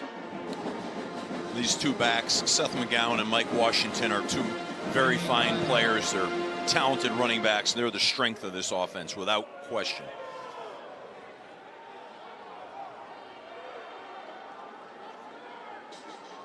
.117 rushing yards tonight. They've had some big bursts. That's a good run for McGowan. He'll get 4 and make it third down and less than a yard. But it's just finding consistency in this running game. Actually, they're going to give him the first down. He picked it up. Just enough. I think the inconsistency in the running game is coming from the inconsistency of the offensive line blocking. There's a lot of unblocked defenders on a lot of plays, and the backs have to be their own blocker. And again, they've got a key injury on that offensive line. Their left tackle, Shiaz Pete, all-conference player, out with an injury. They're hoping to get him back for the next game. Seth McGowan again on first down, and that time that defensive front for Jacksonville State was ready. Ricky Samuel, the nose guard, transfer from Troy, was there. Well, Jacksonville State right now is not real nervous about the passing game of New Mexico State, and you're getting a lot of hats up close to the line of scrimmage, and it's going to get hard for New Mexico State to run the football. They're probably going to have to throw some play action pass here to loosen these safeties. Just take a look at the box and the line of scrimmage now. There's a lot of defenders up close. Fake the handoff, rolling out Awad, and it's underthrown, intended for Isaiah Ruddison, who has seen time here in this ballgame since Monte Watkins left with that injury. He is the fourth string running back. Now, it wasn't a great pass, but it was on his hands, and it's incomplete. Put him in a third and long. Tough down and distance for a quarter. He's played a little bit in this game, but he hasn't played a lot. We're going to see him now operate in a drop back passing game. See how the protection is and see how what's his ability to read his route progressions and read the field, see if he has time. 4 receivers set. Awad running out of time, and now he goes down. Reginald Hughes, there he is. We knew some time along this game we would be calling his name. One of their top pass rushers. That's a loss of 6. They're real high on Reginald Hughes. The coaching staff feels like he and J-Rock Swain are the two best pass rushers, and that was great evidence of that. He didn't even have a chance to set his feet. He had no chance. Transfer from Ole Miss with the big play, and now a punt as New Mexico State comes up empty on its first drive of the half. This is the second quarter for Jacksonville State. This is where the game started to get sideways for the Aggies. It seemed like everything New Mexico State did went wrong. It starts with the safety. They're losing the line of scrimmage, Clay. And when you lose the line of scrimmage, those are the things that happen. And what a day it's been for Trey Stewart. A receiving touchdown, a couple of rushing touchdowns. Over 300 yards of offense. Couple of New Mexico State turnovers. One they cashed in for a touchdown. And it's all Gamecocks. Huff, man, he is not afraid to get hit. I feel, Coach, like he is one of those players that the more he gets hit, the better he is, the more comfortable he is. He's a physical guy, and he likes contact. I mean, you could just tell, like, you kind of want to get in a huddle with Tyler. You want to play with him. He's a tough guy. I bet he's fun to be around. And he's a lieutenant in the Army Reserves. Come on, what are we talking about here? He's been through basic training. Handoff back to Stewart, and he's just going to punish runners that get in his way and get for another first down. How about you're a college student and you join the ROTC to help pay for your education. You want to defend your country, and they go recruit you from basic training. I mean, it's an unbelievable story. You got to love that. That's what it's all about, man. Of course, he's a tough guy. He's a selfless guy. And he and Stewart are becoming quite a 1-2 tandem in this Jacksonville State backfield. It's Stewart again. And that's another thing about Jacksonville State. They've just controlled the clock here tonight.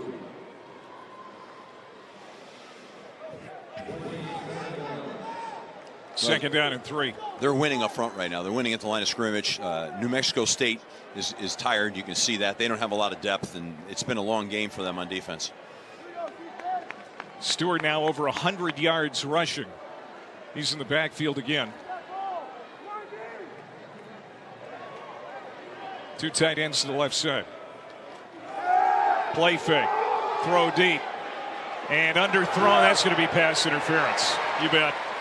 Intended for Cam Vaughn, but DeCarrick Hobbs has had a rough night in the secondary for the Aggies. I mean, DeCarrick Hobbs has got to make a play for the ball. He didn't even make a play. He just ran right through the receiver. Those are those easy pass interference calls. 24. Defense. 15-yard penalty. Automatic first down. It is the 6th penalty against New Mexico State tonight. On the replay, if he would just turn and look for the ball, but when you do that, right, anybody's going to make that call.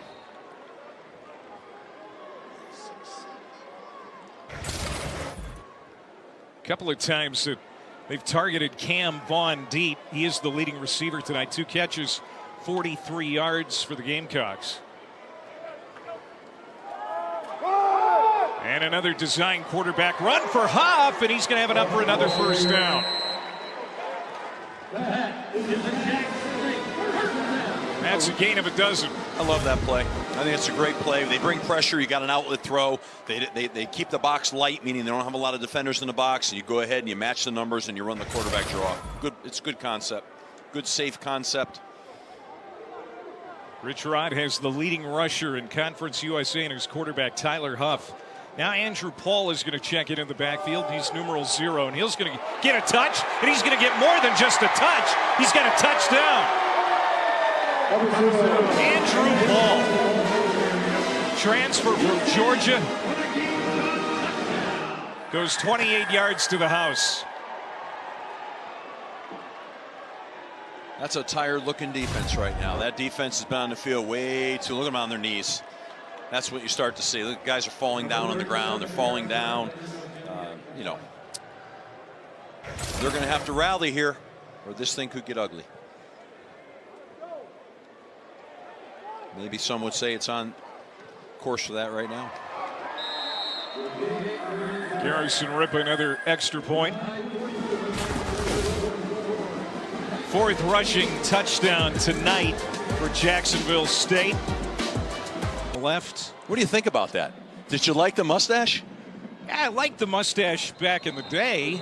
I think you look good now. You look good now. You had no conviction with that. You just hem and hawed your way right through that. You either like it or you don't. It's okay to say you don't. I was being polite.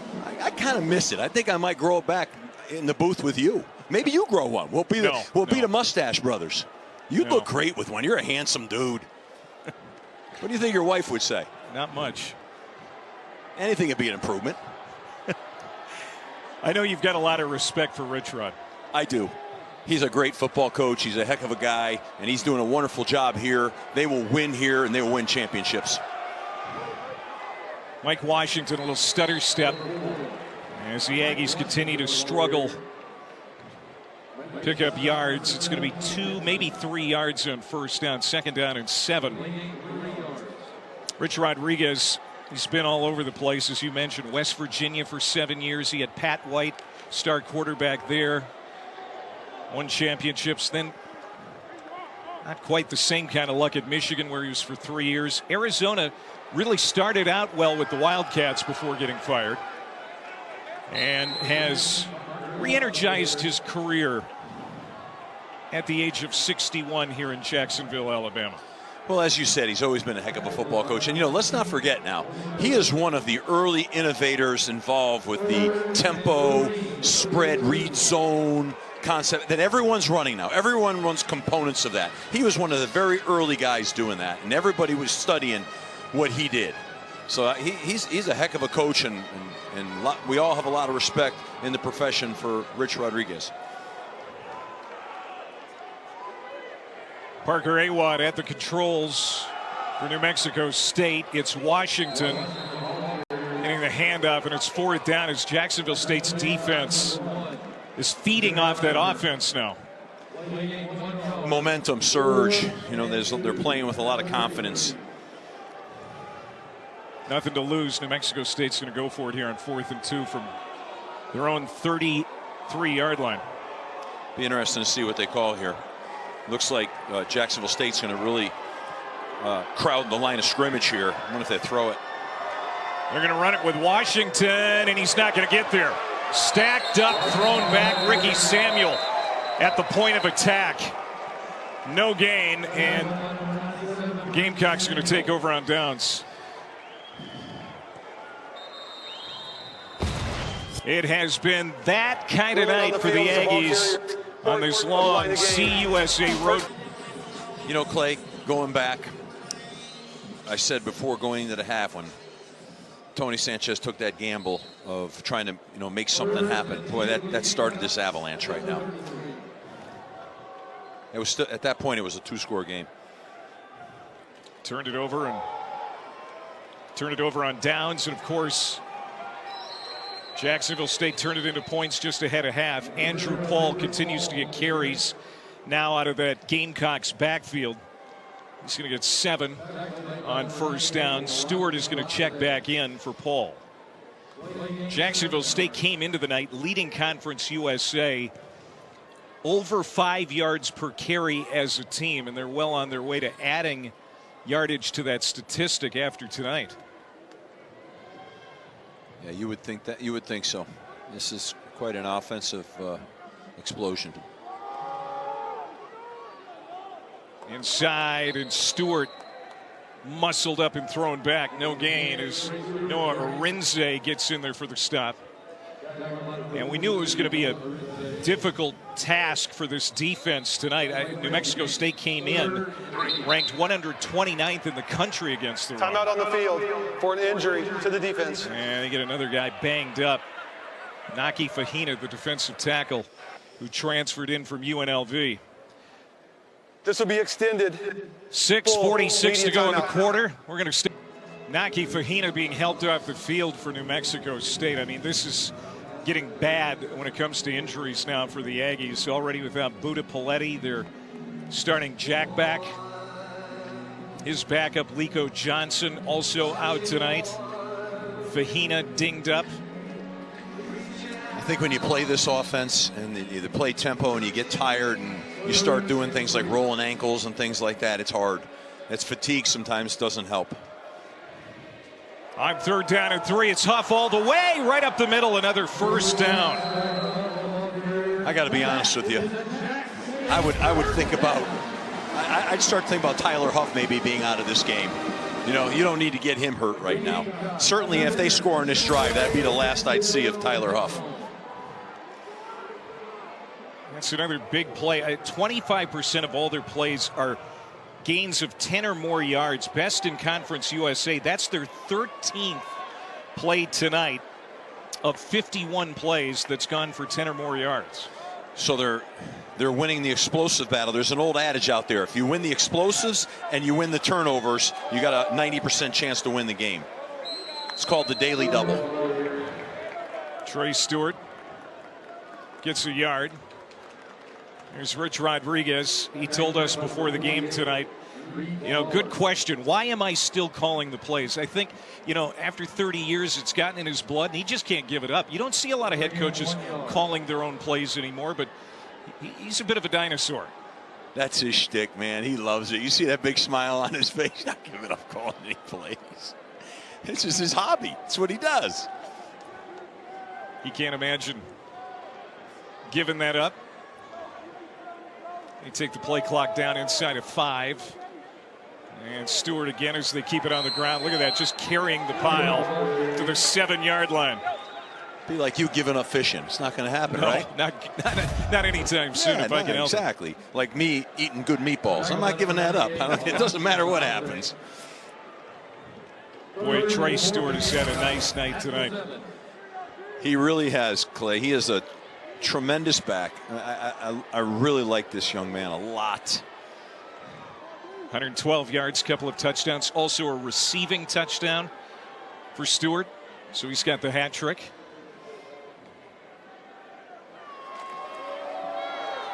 Stewart again. They can get a first down at the 3. He's going to be stopped at the 5.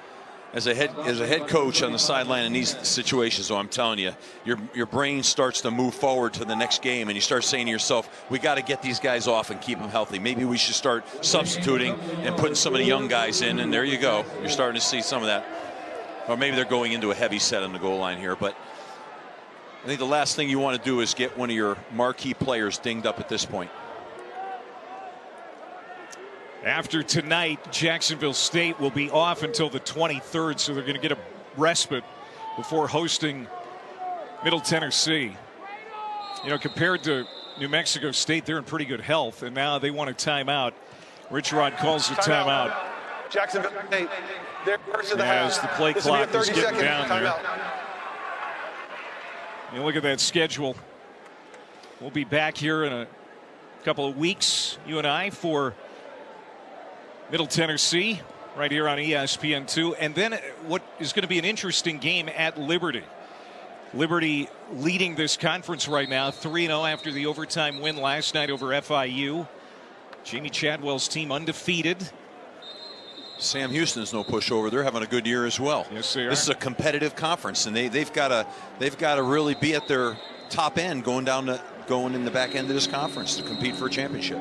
This is their second year the Conference USA is playing these midweek games in October. Yep. And, you know, coming off a 4-day rest, Jacksonville State has played pretty well tonight, and they've got the most non-Saturday games this year. They've got 5. And another timeout call, this time by New Mexico State. And you can see there's some communication issues going Prior to the snap, timeout. New Mexico State. going on over on that New Mexico State sideline. Timeout. Well, I think what happens is you start to, lose your focus a little bit when these games get away from you, and the coaches want to keep the players' minds locked in. That's why sometimes it's good to put some of the younger players in now and let them go in and really compete and show what they have. And some of the other guys are trying to kind of get to the end line here. So I think we'll see what happens after this drive. I think. All right, so 3:50 to go here, third quarter. Ahead of this 4th down and 2 for Jacksonville State. Trying to pile on here late in the quarter. Tyler Huff out of the gun. 4 receivers looking to the end zone, and he's got a touchdown pass. Caught by Brock Rechsteiner.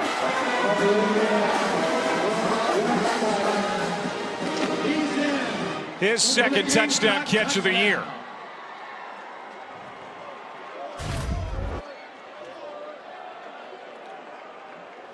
First time we've called Rechsteiner's name tonight. Ran a little 2-man pick combination route out there. Good route in the low red zone against man coverage.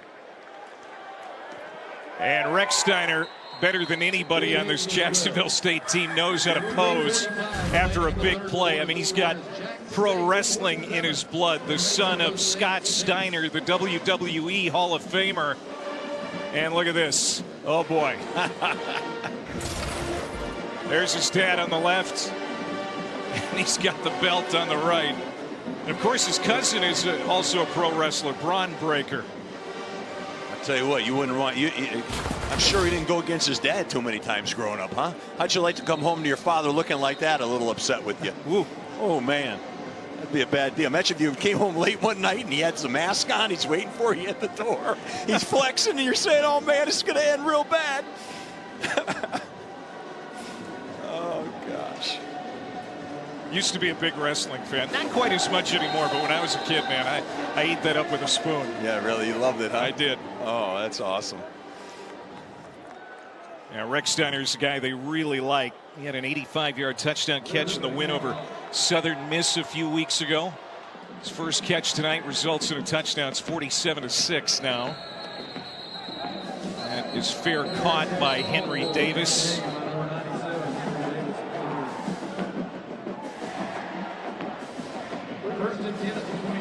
Henry Davis, D lineman in there making fair catches. That's the second time he's caught one tonight. I know. He must be a good athlete.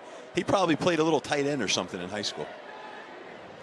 You know, this roster for New Mexico State, especially the defense, just ravaged by the transfer portal. People tuning in tonight going, what happened to New Mexico State? This is the team that won 10 games last year and played in a bowl game. And the portal hit them hard, and a lot of transfers, a lot of new blood on the team this year. Of course, a new coaching staff, too, as the quarterback, Awad, takes off on first down, gets 7. It's a lot to overcome, you know, for a program, and it takes time to kind of reset yourself. I know with the transfer portal, it's not like it used to be. You can do it a little quicker, but it takes time. So he's building it. 36 transfers, the most in the FBS. They tried to keep Diego Pavia. They tried to keep the receiver Eli Stowers. Both of them went on to Vanderbilt. As this is going to be a first down. Quite frankly, Tony Sanchez told us, he said, price tag was too high. The NIL money, we didn't have enough. We tried to raise it. Couldn't hold on to some of those key players. And they've had to backfill, and there have been some growing pains. That's the reality of college football right now. Timeout on the field. Timeout for an injury to the defense. And, of course, Pavia was the big star in that upset in Nashville over #1 Alabama last week.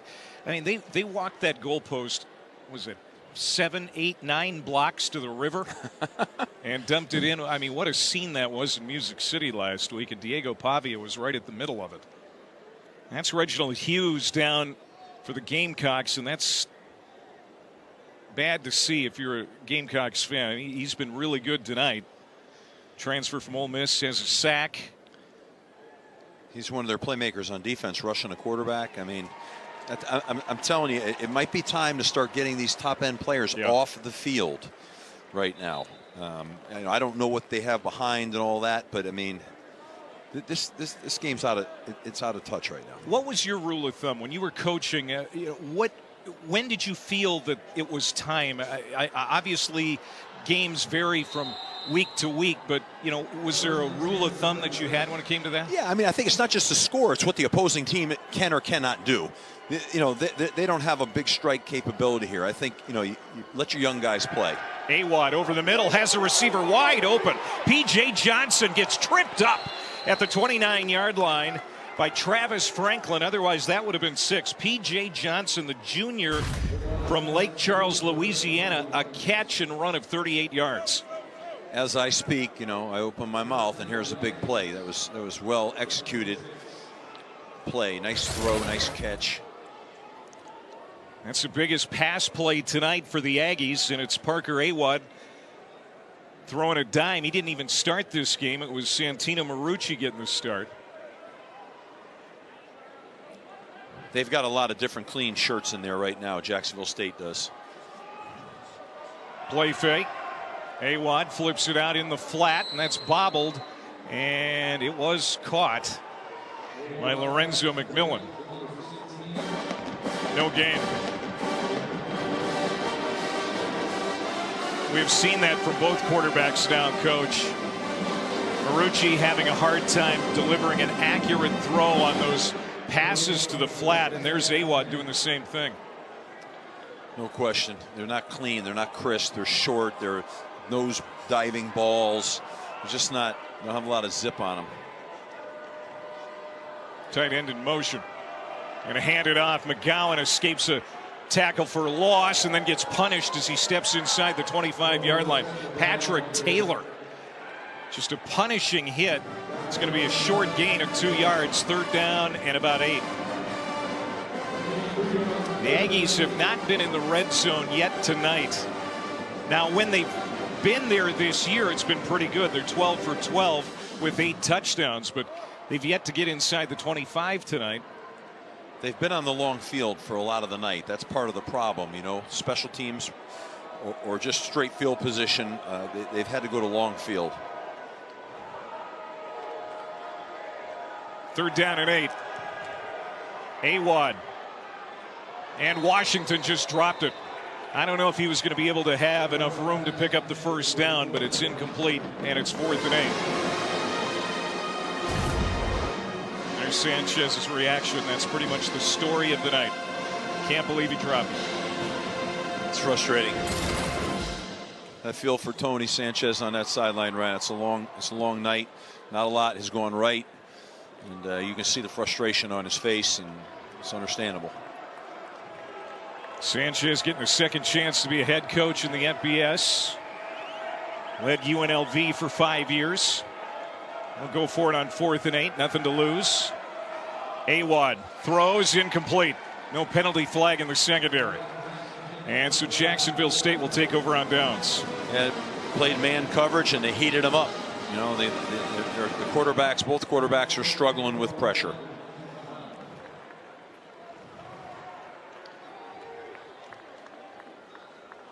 Tyler Huff, the reigning Conference USA Offensive Player of the Week, has put up good numbers again tonight.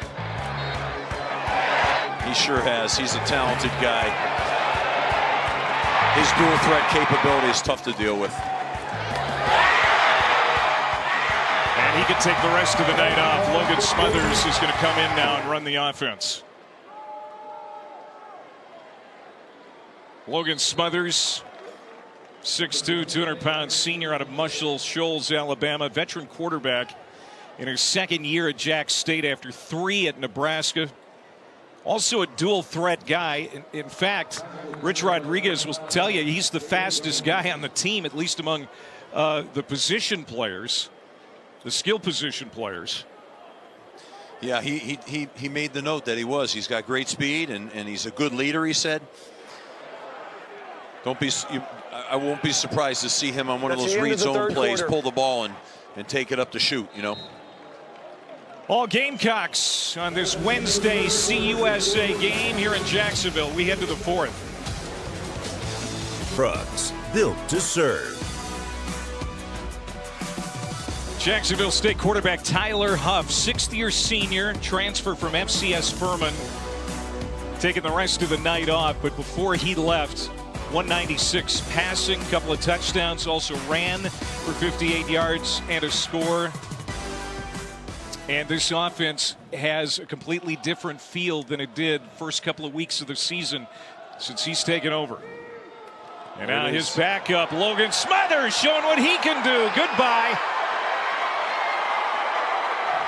Touchdown. You called it, Coach. As we were going to break, you said watch him pull it and take off, and he does for 72 yards and a touchdown. Yeah, he can run. They're right. He had good speed. He's fresh as a daisy, and he outran that whole defense. Look at Rich Rod. He's smiling now. Going into halftime, he wasn't happy, but he's got a little smile on his face. Look at this kid go. Woo! Man. What a luxury Smothers. To have Logan Smothers as the backup, a veteran guy. He won the starting job out of camp. Kind of got beat up week 1 against Coastal Carolina and has played sparingly since, but he makes sure you don't forget about him here with the 72-yard touchdown run. Yeah. Well, he's had a little problem with injuries and had a shoulder injury, I think, at Nebraska, had surgery on it. So he's fast and he can run, but he's some of the hits have taken a toll on him, but he looks great here. Good for him. I like the way, look at the way he carries the ball. He's trying to keep the ball high and tight. They call that an eagle claw, tip of the ball up. I like it for a quarterback. Little ball security. Guys are jacked up for him. Look at that. Yeah. The quarterback room's happy. They're all smiles.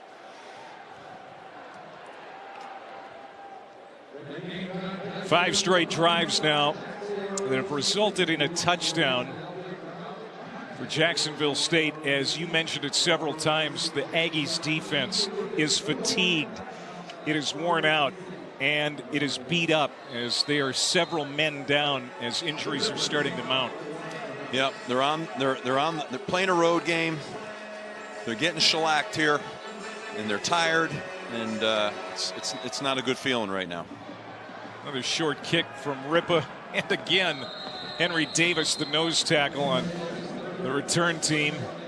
Yeah, I'm waiting for him one of these times to say, to heck with the fair catch. I'm just going to go take it and run with it. Yeah, maybe we'll see that yet tonight. That's the third time he has fair caught it. Ripa keeps seeking him out and keeps finding him. New Mexico State tonight, 220 yards of offense, 81 through the air. That's it. We've seen two quarterbacks. Surprisingly, we haven't seen Brandon Nunez tonight. No, we thought we would. Bouncing it outside, Mike Washington. He'll get a handful. Brandon Nunez, junior out of Phoenix. He's the number 3 quarterback now since the injury to Deuce Hogan took him out of action for the year. And he's got a package of run plays. If we do see him, it'll be his first FBS appearance. He's a JUCO transfer. They like him. He's big. He's 6'5", 225. It's just there haven't been any situations where he's been necessary. This will probably be a good game to put him in, see what he can do a little bit here. Maybe we'll see him.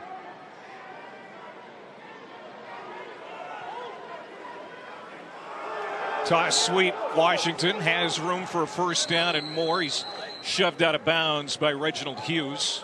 I really like Mike Washington. He's a player that has size, speed, and power. He's from Syracuse, New York, from Cicero, and I remember him coming out of high school. He was a good player. I didn't know he found his way here, but he's a very, very good player. 6'2", 215 pounds. Spent the last 3 years in the Buffalo Bulls backfield. He'll get it again, spins out of a tackle and backs his way close to another first down. Yep, they're going to move the chains as DeLoach finally brings him down.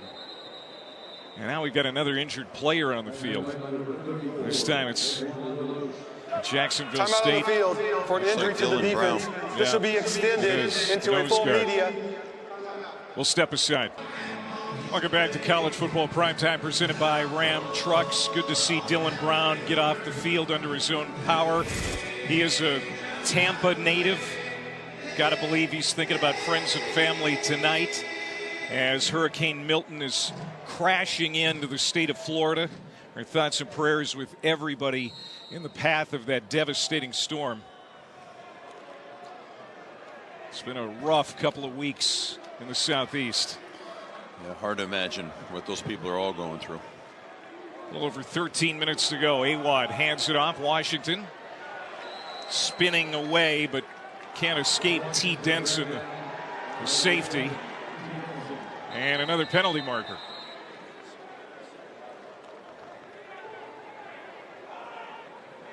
After the play was over, unsportsmanlike conduct, number 66, offense, 15-yard penalty, the down counts. Louis Canepa, the right tackle, called for that penalty. That is the 11th combined penalty tonight for these two teams, and we've still got almost 13 minutes to go. Yeah, penalties are about discipline or lack thereof, and you know, they're silent killers to you. A lot of hidden yardage and just momentum swings with penalties. You got to eliminate them.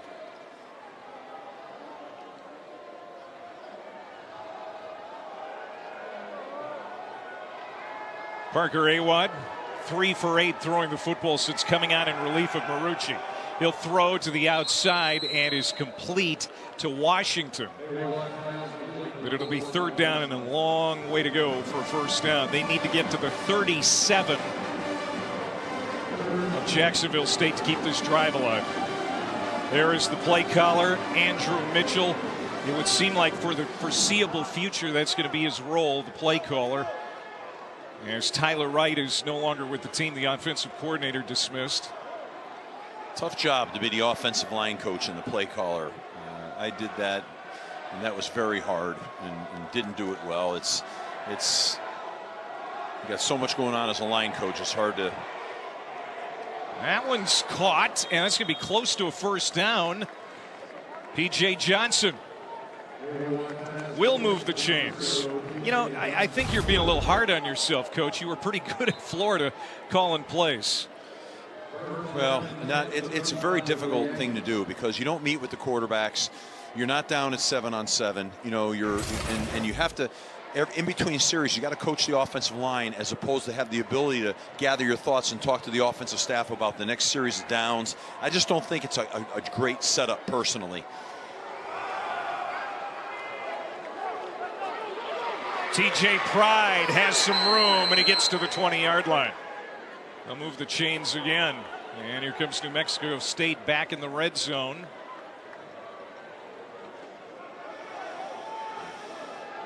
Just on the outside of it as they spotted at the 21. I don't think you give yourself enough credit, Coach. You guys had quite a run with the Gators, of course, winning national championships there. It didn't hurt having a guy by the name of Tim Tebow when you were down there. Tim was such a great player, such a competitor, tough, hard-nosed leader, intangibles. Unbelievable guy. Play action to the end zone. Touchdown, New Mexico State. Defensive back fell down, and P.J. Johnson takes advantage. That's a touchdown. First of the night for the Aggies.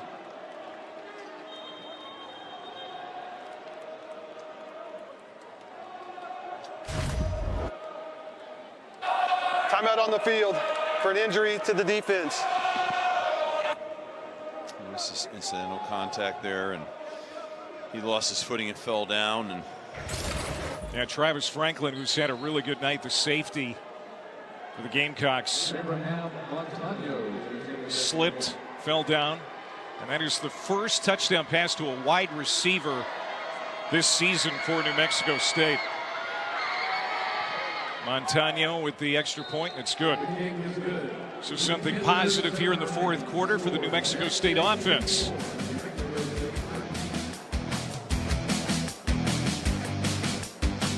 Ace with the Flames.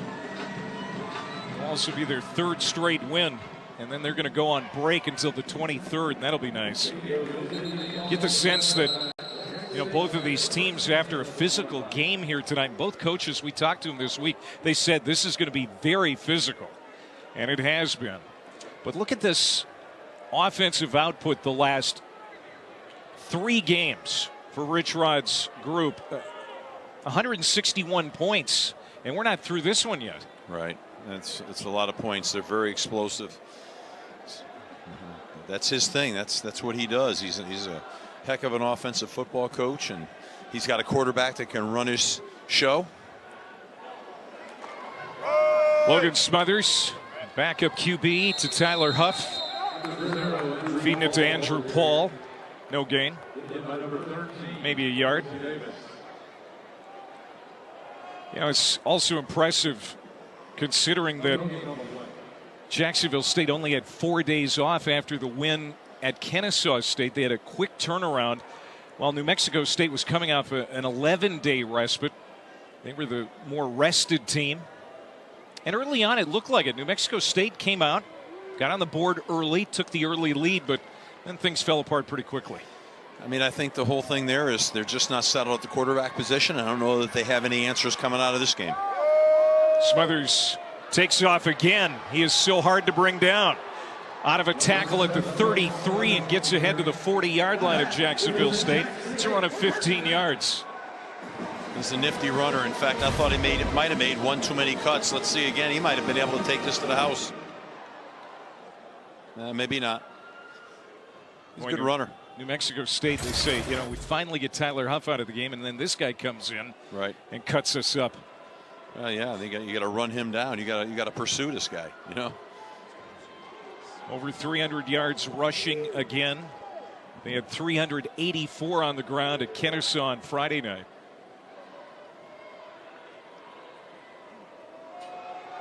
Another big hole for Andrew Paul.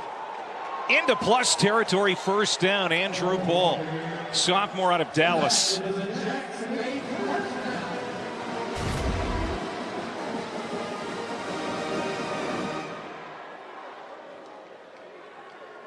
big back, good, strong, powerful guy, 215 pounds.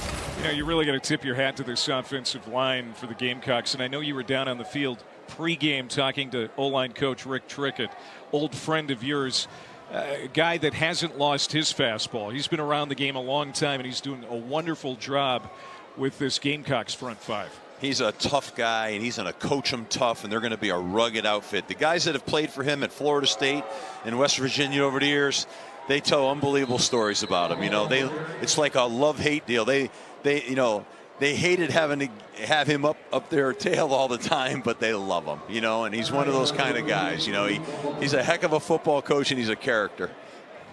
Well, Rich Rodriguez was telling us, you know, now he's in his 70s. He's kind of a calmer, milder Rick Trickett. Well, he said that with a a smile. No, he rides his bike. He's like 70s. I don't know. He's in his late 70s. He rides his bike to practice every day. He lives 2 miles from here. I'm telling you, he's a character.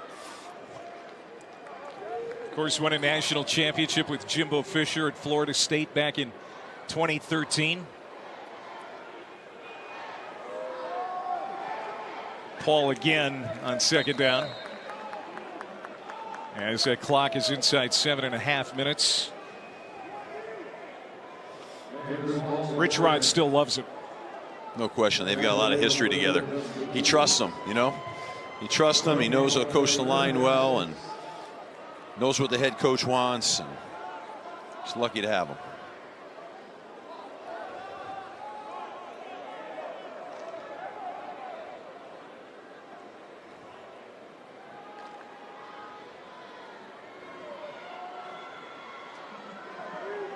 Third down at 6 for Smothers. So they take that play clock all the way down. Andrew Paul wiggles and gets another first down. They'll continue to milk the clock. He's dragging defenders with him right now.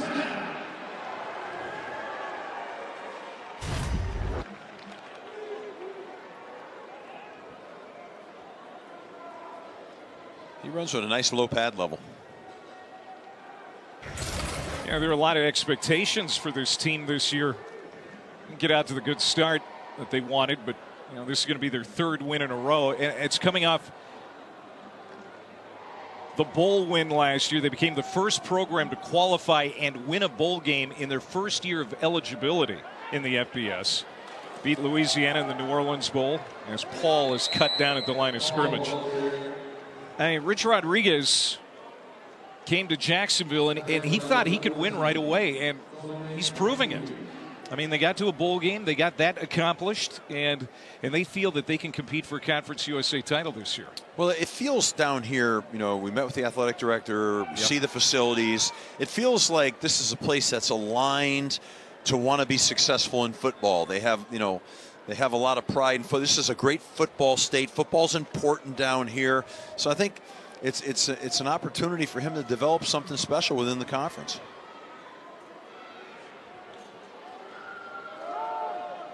There's Paul getting toppled after a 3-yard gain. It'll be third down. This new complex they have here is really quite nice. I mean, the football offices, the stadium, Time out everything. on the field it's for excellent. an injury to the defense. This will be extended. This isn't good to see. Henry Davis, who's been catching kicks on special teams, is down here on defense. Back in a moment. Mexico State has been ravaged by injuries, especially on the defensive side. Here's another one. Henry Davis just now getting to his knee and standing up. And that's good to see. The nose tackle out of San Marcos, California. Remember, back in the first half, one of their top running backs, Monte Watkins, was carted off, taken away in an ambulance. The good news is he's got movement in all of his extremities. That's all we can report on now when it comes to Monte Watkins, because it didn't look good in the first half. And this is good to see that Davis is heading off on his own power. He's likely done for the night. That arm is in a brace. Yeah, it's looks like sometimes, you know, one of those elbow sublux deals, but hopefully that's not too serious there. Third and 7. The Aggies just want to get out of here now without any further injuries, get back to Las Cruces and regroup. A lot of season left, but they're going to lose their 5th in a row. These kind of games, Clay, they can kind of take the life out of you. You know, like you said, they've had a lot of losses. They're on the road a long way. They're kind of beaten up right now. It doesn't look like a great direction on offense. And this is where Tony Sanchez has got to do his best coaching right now. Logan Smothers on 3rd down and 7, gives it to Paul. He'll go straight up the middle. Stopped a couple of yards shy of the line to gain. Clock running. Ron Perry made that tackle. Go again, run it again. Take a shot on 4th down here. If they backed it up, it's 4th and a good strong 3 anyways. Meanwhile, Rich Rodriguez has to feel really good about the direction of his team the last few weeks. Things starting to come together as they look ahead to the teeth of the Conference USA schedule. I think he does, but I think he'll go in and make a point on the penalties. You know, coaches love to find something they can kind of, pick out that we got to get better. It'll be one of those deals, and it's true. It's true. 4th and 2. Paul, second effort. DeMarcus Crosby stood him up, and everyone came in to clean him up. Tatum Barnes also in on the play, and New Mexico State will take over on downs. You know, they loaded the box. They knew they were going to run, and Jacksonville State's just running the ball right now, letting the clock roll. So this game changed in the 2nd quarter, as the Gamecocks scored on 4 of their final drives before the half, and then came right out of the locker room and got it going again in the 2nd half, scoring touchdowns on their first 3 drives, putting the game away.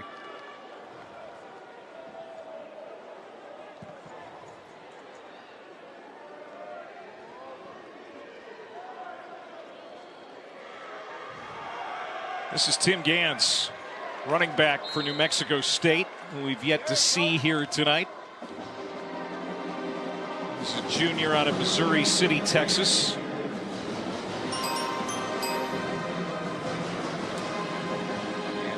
Another thing we haven't really touched on too much is how well this Jacksonville State defense has played here tonight. Yeah, they gave up 141 points in the first 3 games. Luke Olson, the defensive coordinator, a young man in his first year, said after that, we just simplified the defense and we've been able to play faster. Here's a pass that is caught in the hands of TJ Pride. That's going to be a 1st down for the Aggies. Yeah, I think, the defense was kind of the Achilles heel early, and they needed to play better. They were good at takeaways, but they statistically were not great. And I thought they took a major step forward here tonight on defense. 2 more takeaways here tonight. That brings their total to 14 on the year, and they're 12th in the last 3 games. On the run out, T. Denson, the safety, right there to make the stop.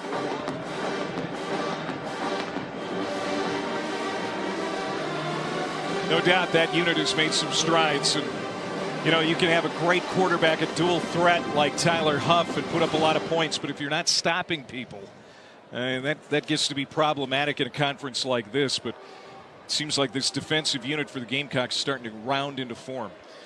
I still believe you win championships with defense, and this is 2 minutes. That's what they want to do here. So they need to score a lot of points, but they need to play great defense. 2-minute timeout.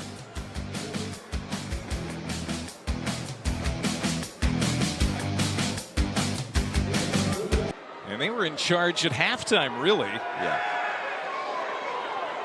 Awad gets away, throws it downfield, and it's going to be a flag. Travis Franklin, he was just the victim of an underthrown pass as the receiver tried to come back for it. He was in the way, and it's going to be a PI. You want to say something, Coach? Just go ahead and say it. No, I'm not going to say anything. No. Pass interference, number 20, defense, 15-yard penalty, automatic 1st down. You're thinking that maybe they should have just kept this one in their pocket? I don't know. By the letter of the law, that's PI. Sports Center coming up next. A little under 2 minutes from now. We are setting a record for penalties, though. Feels like it. Not quite, though. That'll be a 4-yard run. Total penalties tonight. Believe it or not, it's just a dozen. It feels like more than that, but it's just 12. Just 12. Just 12. That's a lot of penalties.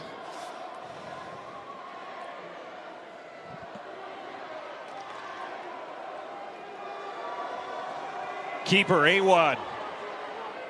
And he's going to have a first down. So New Mexico State, they're going to have that losing streak to think about when they host Louisiana Tech next Tuesday. They're going to have a short week, another midweek game on ESPNU. But it'll be at home against the Bulldogs in Las Cruces.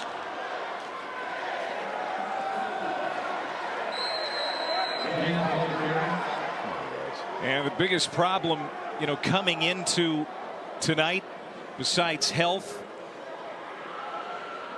the quarterback spot. And I don't know that they took a step forward tonight. They did not.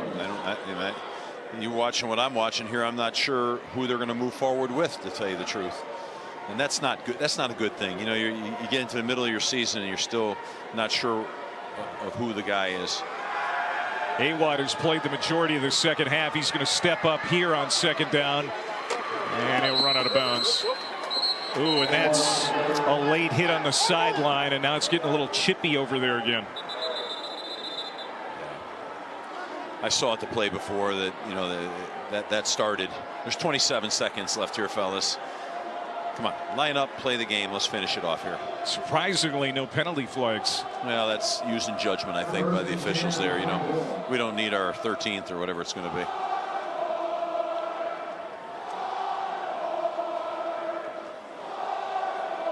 I think Parker Awad has shown a little something here, you know.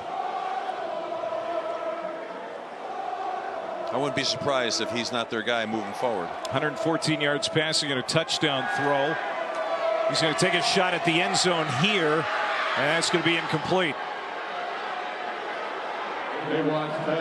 Wanted low. 21 seconds left. Awad certainly in the passing game much better than Marucci when he was in there. Now in Santino's defense, he took a brutal shot that affected him the rest of the game. He tried to come back after that brutal hit.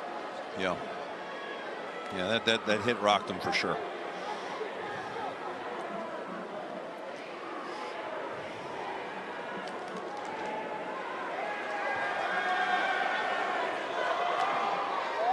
Caught, juggled, and Cordell David will hang on to it. And we'll see if they can get another playoff.